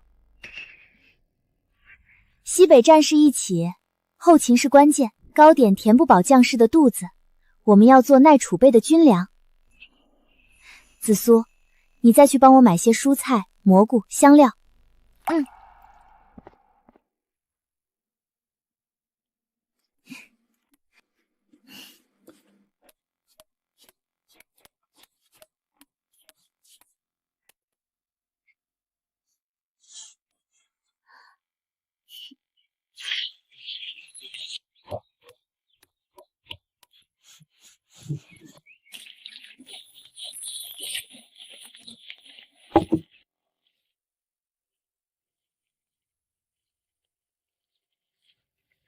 古代版肉脯和方便面，既能补充体力，又便于携带。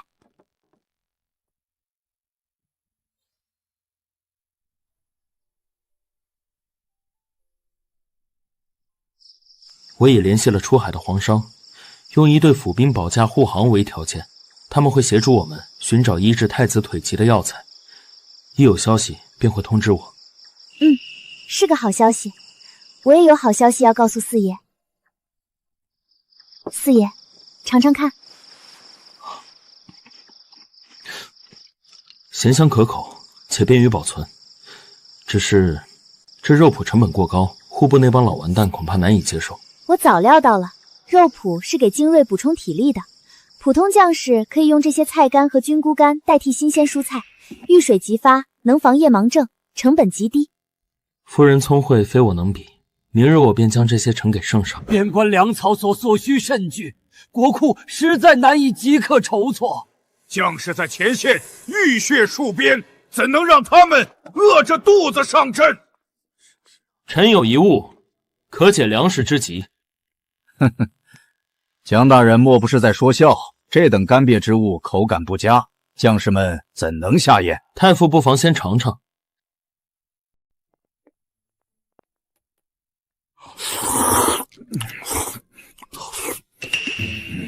这干瘪之物泡开后，竟如此水润鲜香。此物不仅易于保存，且味美充饥。江爱卿从何而得？圣上，此乃臣妻秦氏为解军粮之急所制。此物不仅可做军粮，还能在市集日常贩卖。臣妻愿将售卖所得利润全部充入军饷。好，秦氏深明大义，真乃为国为民的巾帼夫人。传朕旨意，赐秦氏如一青龙大街旺铺6间，以示嘉奖。多谢圣上。九霄，你可别让朕失望了。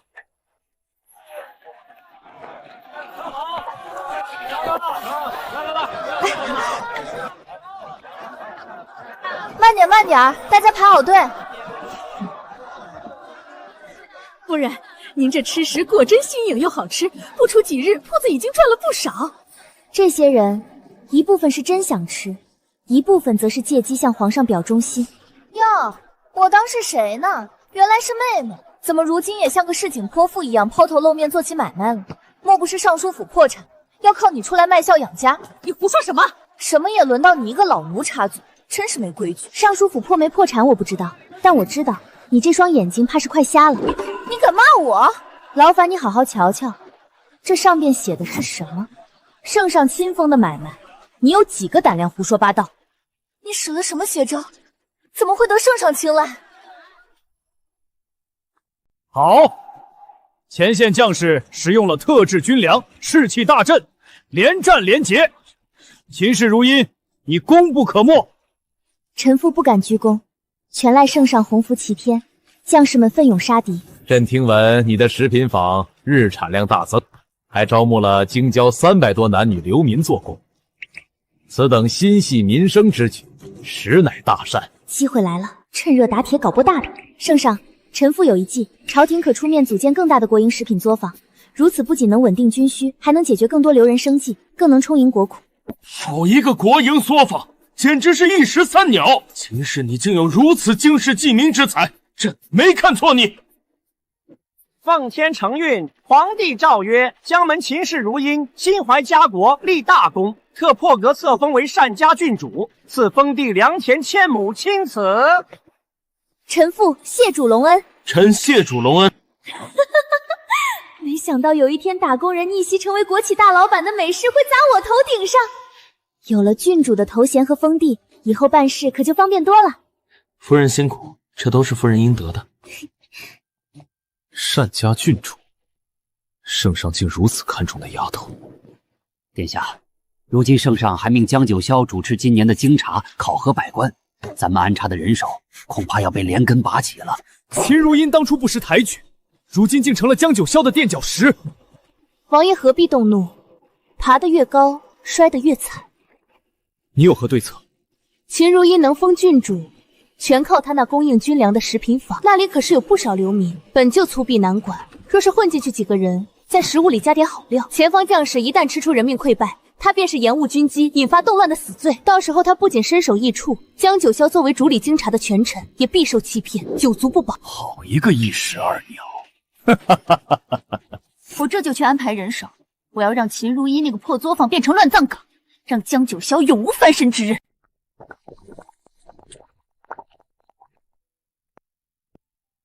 夜深了，夫人还在劳心。出海的商队还没回来，太子腿疾的处分药验必须尽快研制出平替版，绝不能给安王献药的机会。四爷刚接手京察，得罪了半个朝堂，千万要当心。有夫人在我身边，我已有了最大的保障。四爷也学会哄人了，不是骗人。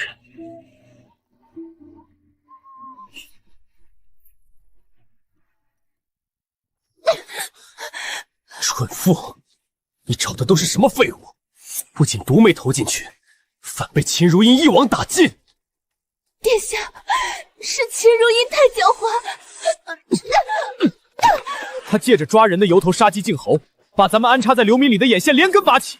如今那作坊铁板一块，产量翻倍，不仅没伤他分毫，反倒还帮他立了威。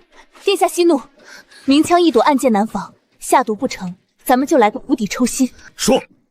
作坊产量翻倍，每日消耗的米面肉类必然极大。只要咱们抢先用重资买空京城及周边的粮食肉类，掐断他的粮道，让他无米下锅，兵不催粮如催命，交不出军粮依旧是死罪一条。好，本王再信你一次，立刻动用王家的人脉去办，本王已经等不及了。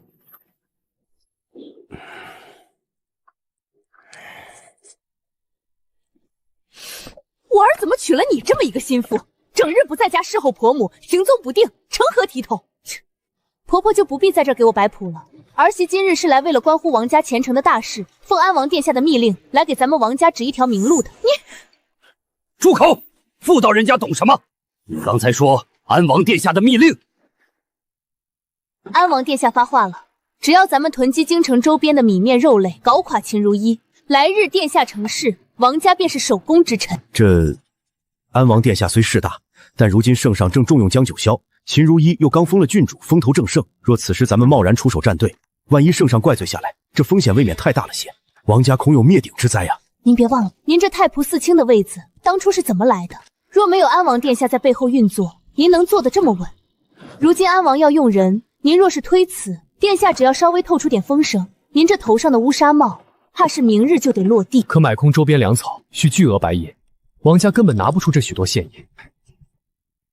公公掌管太平部，这些买战马的官银不是现成的吗？不可，那是军饷官银，若是被查出挪用，可是要杀头的。公公莫怕，等食品坊垮了，秦如因交不出军粮就是死罪一条，咱们再把粮高价卖出，神不知鬼不觉填平账目，不仅无人察觉，还能大赚一笔。到时候咱们王家要钱有钱，要权有权。若是能得到安王支持，孩儿未来的官途必定一帆风顺啊！好，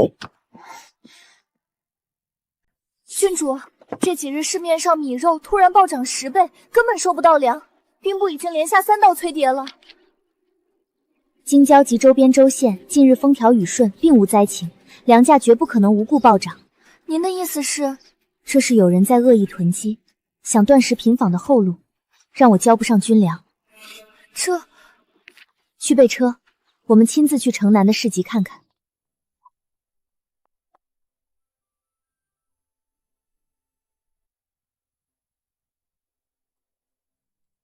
郡主您看，那些马车上装的都是粮袋。车辙极深，确实是满载的粮车。这马体格健壮，步伐齐整，绝非普通商户拉货的烈马，倒像是受过训的军马。那是王家的管家，王家把王石承认太仆四卿，掌管天下马政和买马的官银。他们哪里来这么多现银，囤积全城的粮草？除非城南3号仓、城西5号仓，王家藏粮的地点全在这里了。若王石成真的挪用太平寺买战马的官银来囤粮，一旦食品坊交不上军粮，他便可高价卖出填平账目，顺势置我于死地，好一招釜底抽薪。郡主，王家结账皆用官印银锭，恐有蹊跷。带官印的银锭，郡主他们挪用官银可是死罪，王家这是嫌自己死得不够快啊！圣上，臣参单家郡主秦如阴，他掌管国营宗放，却致使军粮断供，此等延误战机、祸国殃民之罪，请圣上立刻将其问斩。王大人所言极是，军需乃国之根本。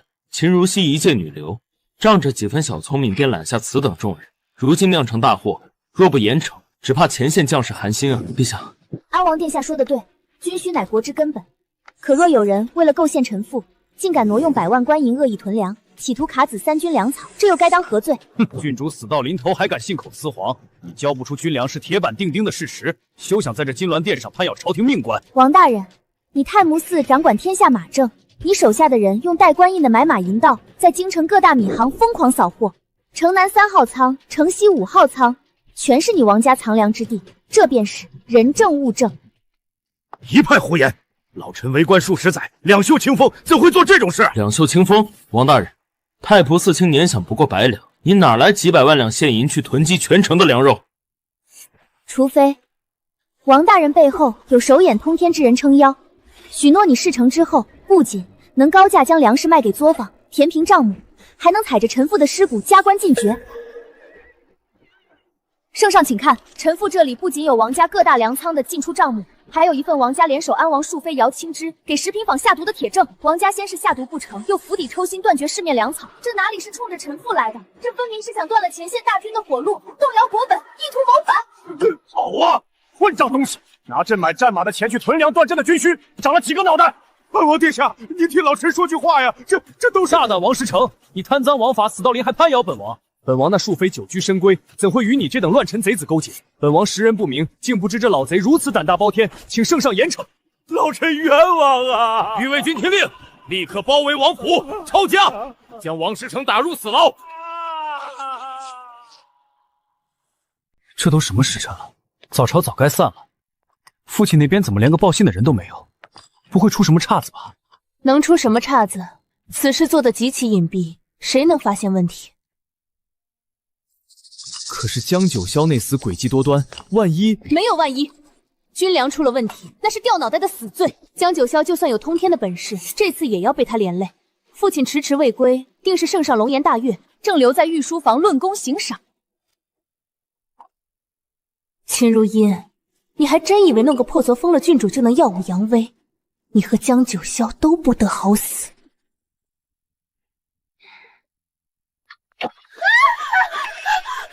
公子，少夫人，不好了！放开我！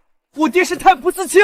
太仆寺卿挪用军饷，贪墨官银，以下死牢，全部拿下！死牢？怎么会这样？我马上就能做首府太傅夫人了，我马上就要有一品诰命了！不可能，不可能的！什么首府太傅？现在全家都要掉脑袋了！都是你，都是你，都是你出的馊主意！是你毁了王家！王家完了，王华爷这个废物连命都保不住，还谈什么功名？不，我不想死，我不能陪这群废物一起死。统领大人，我是被迫的。秦如苗，你干什么？统领大人，这是王家藏匿贪墨银两的暗格钥匙，这本是我偷偷抄录的王世成与梁商勾结的内账。我一介弱女子，全是被他们逼迫的，求大人明鉴。你倒是识时务，检举有功的内宅妇人，可免连坐死罪。放了他！毒妇，我要杀了你这毒妇！你不得好死！只要我活着，只要我还有安王这个靠山，我定能翻盘。秦如茵，你害我至此，我要让你血债血偿！粮草督办官遇刺，前线军心不稳，敌军已至边境。众爱卿，谁愿带朕亲赴北境督镇压粮？父皇，儿臣愿往，定保粮草无虞，扬我大印国威。国难当头，儿臣身为太子，若因区区腿疾便退缩，何以服众？何以安天下？圣上，太子千金之躯且腿疾未愈，若无得力武将护驾，恐生变故啊！张爱卿，你觉得呢？臣以为太子殿下仁孝勇毅，堪当此任。臣愿主动请缨，随殿下出征，护殿下周全，保粮草无虞。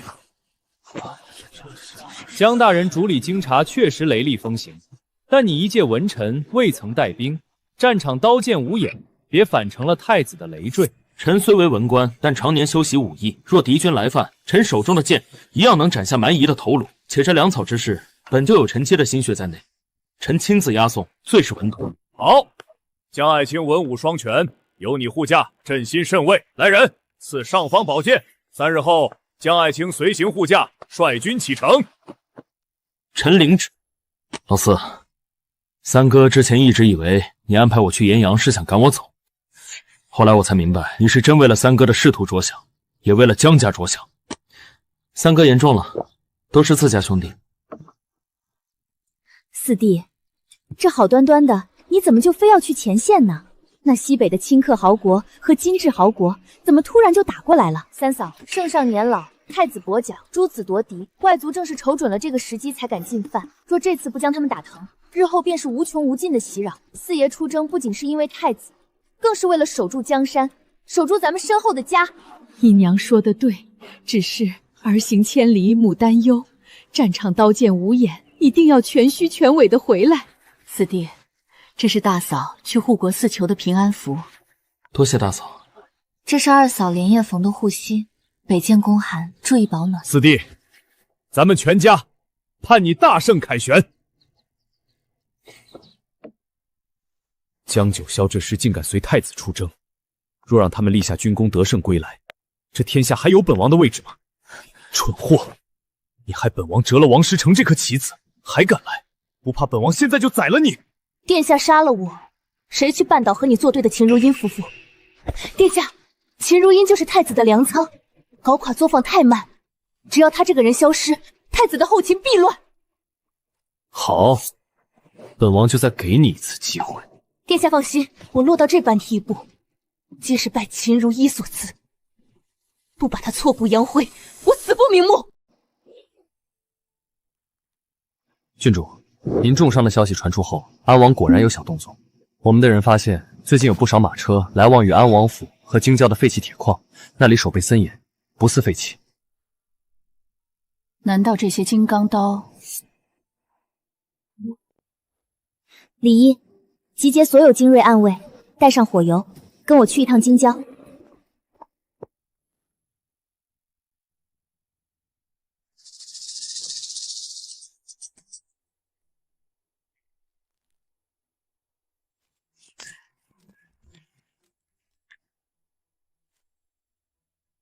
摸进去。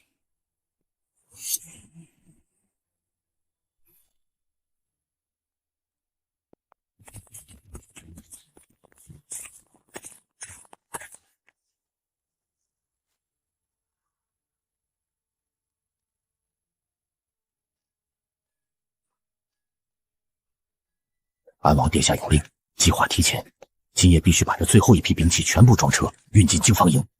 太傅放心，最迟天亮前，这批金刚刀就能全部入库。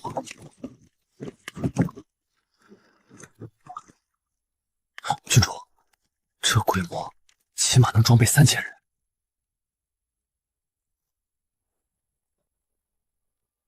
这片废矿旁边就是户部管辖的京郊大铁矿，户部又是姚太傅的势力范围，看来姚家是压小安王了，竟然利用私权暗中替安王兵器。安王大规模囤积兵器，这是准备逼宫了。我们要不要立刻进宫面圣？要，我们现在就进宫启禀圣上。不过，如果此时逼宫，安王名不正言不顺，他既然敢说计划提前，一定是西北有了变故，让他有了篡位的底气。立刻派你手下绞成最快的暗卫赶往西北，告诉四爷和太子，京城有变，安王恐有后手，让他们务必提防。是。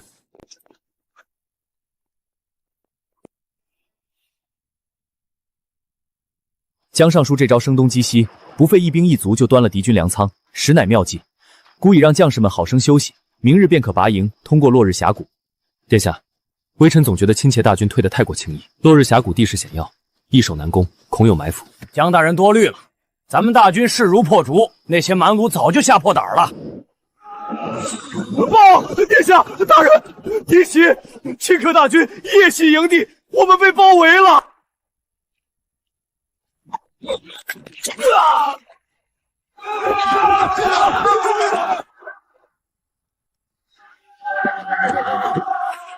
敌军是从后方山谷摸上来的，他们怎么知道我们的驻防点？定是有人泄露了我军布防图。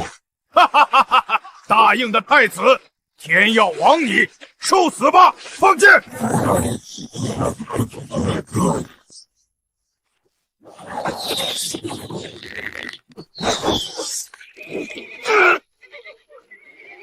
结盾阵，保护殿下突围！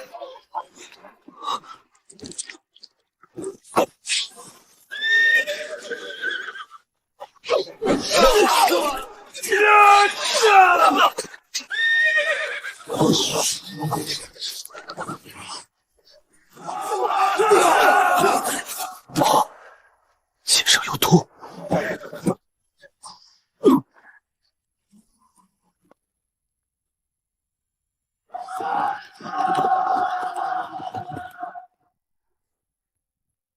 殿下，钦察主将夜袭成功，如今太子与江九霄被困死谷，江九霄身受重伤不治而亡，两人插翅难飞，绝无生还可能。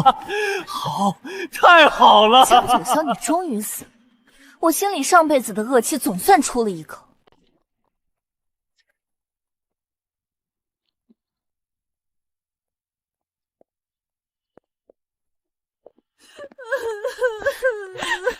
母亲，长嫂、二嫂，出了何事？四弟妹，外面都在传，四弟为了贪功冒进，泄露了军机，致使10万大军在西北被围困，哪怕身死，也是通敌叛国的罪人。不可能，四爷绝不会叛国。圣上要保重龙体，太子殿下一定会平安归来的。想必皇兄已经听到了消息，你这是何意？皇兄，当初父皇偏心，将这江山传给了你，可你无能，太子更是无能。如今国难当头，江九霄通敌身死，太子下落不明，皇兄还是即刻下诏退位，传位于臣弟，以安天下。畜生，定是你暗中勾结外敌，别以为这些年你的小把戏朕看不出来。所以皇兄还是想等着你那个废物儿子回来，把皇位传给他。可惜了，这么多年，太子还以为自己的腿是意外受伤。是你干的！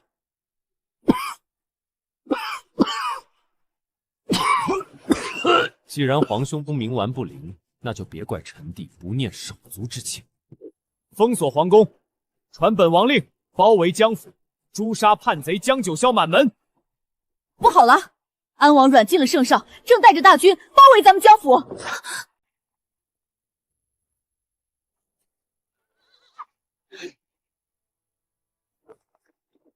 江九霄通敌叛国，致使太子战死，本王奉旨捉拿叛党江家满门，如有反抗，格杀勿论。秦如烟，你没想到吧？你男人成了卖国贼，今日就是你们江家的死期。哼，安王殿下，你软禁圣上，逼宫篡位，这圣旨是你自己写给自己看的吗？死到临头还嘴硬。秦如茵，本王惜才，你若肯低头，入我府中做个庶妃，本王可以大发慈悲，饶你一命。庶妃，殿下真是痴心妄想！你指使姚家在京郊私造兵器，意图谋反，如今阴谋败露，竟还想拉我陪葬！敬酒不吃吃罚酒，拿下这群乱臣贼子！江家暗卫听令，杀出一条血路，退守皇宫，保护圣上。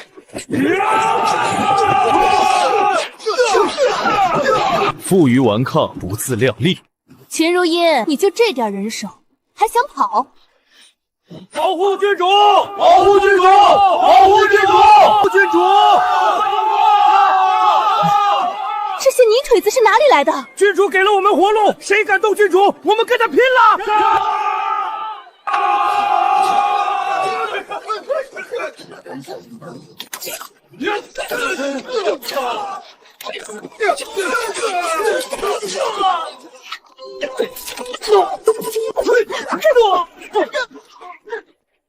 别让他们跑了！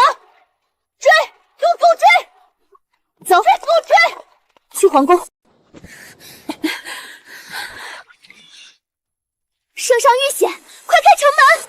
单家郡主，安王殿下有令，江家涉嫌通敌叛国，任何人不得放入宫中。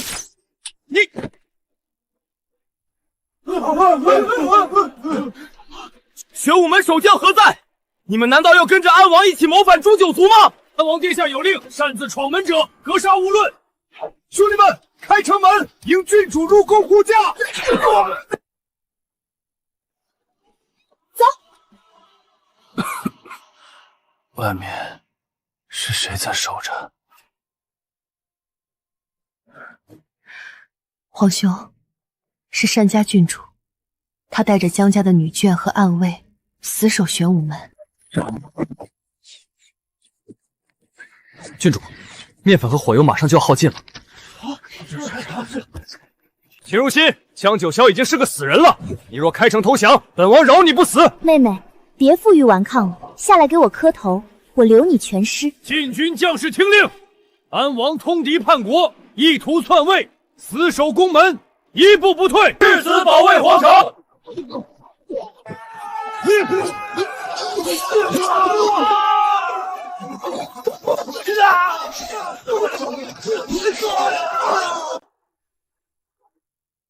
我安王才是天命所归，哈哈哈哈哈！强弩之末，皇位是我的了。我要让他求生不得，求死不能，杀进去！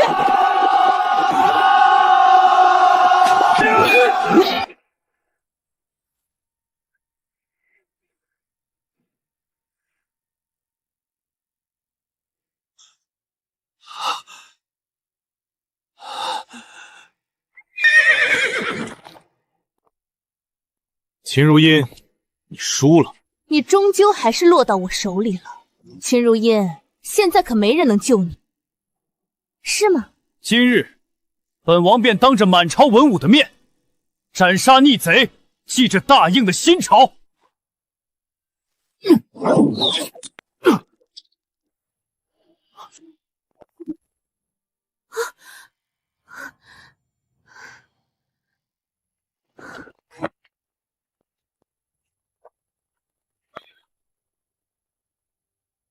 秦王救驾，诛杀叛贼！安王通敌叛国，谋害楚军忠臣，暴露西北方防余图和孤的行军路线，铁证如山。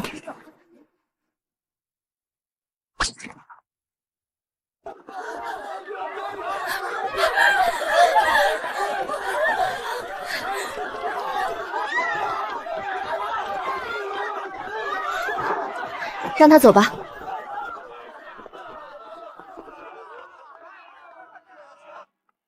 哈哈哈哈哈！好，好，大天有你们，朕无忧矣。既然你们打赢了，为何京城传来的全是全军覆没和通敌叛国的消息？这还多亏了郡主及时去信，让我们小心安王，所以我们才能及时赶到。原来如此。太子，你的腿竟然全好了。太医不是说药石无医吗？这也是单家的功劳。军医说儿臣的腿疾是残留毒素与常年心病造成的，是单家研制的药膳拔除了儿臣体内的余毒，加上战场上生死一线的刺激，儿臣这腿竟奇迹般痊愈了。殿下言重了。好，好，好，天佑大应啊！单家真乃我大应的福星。你既然康健了，这江山朕也是时候交给你了。定不负所托。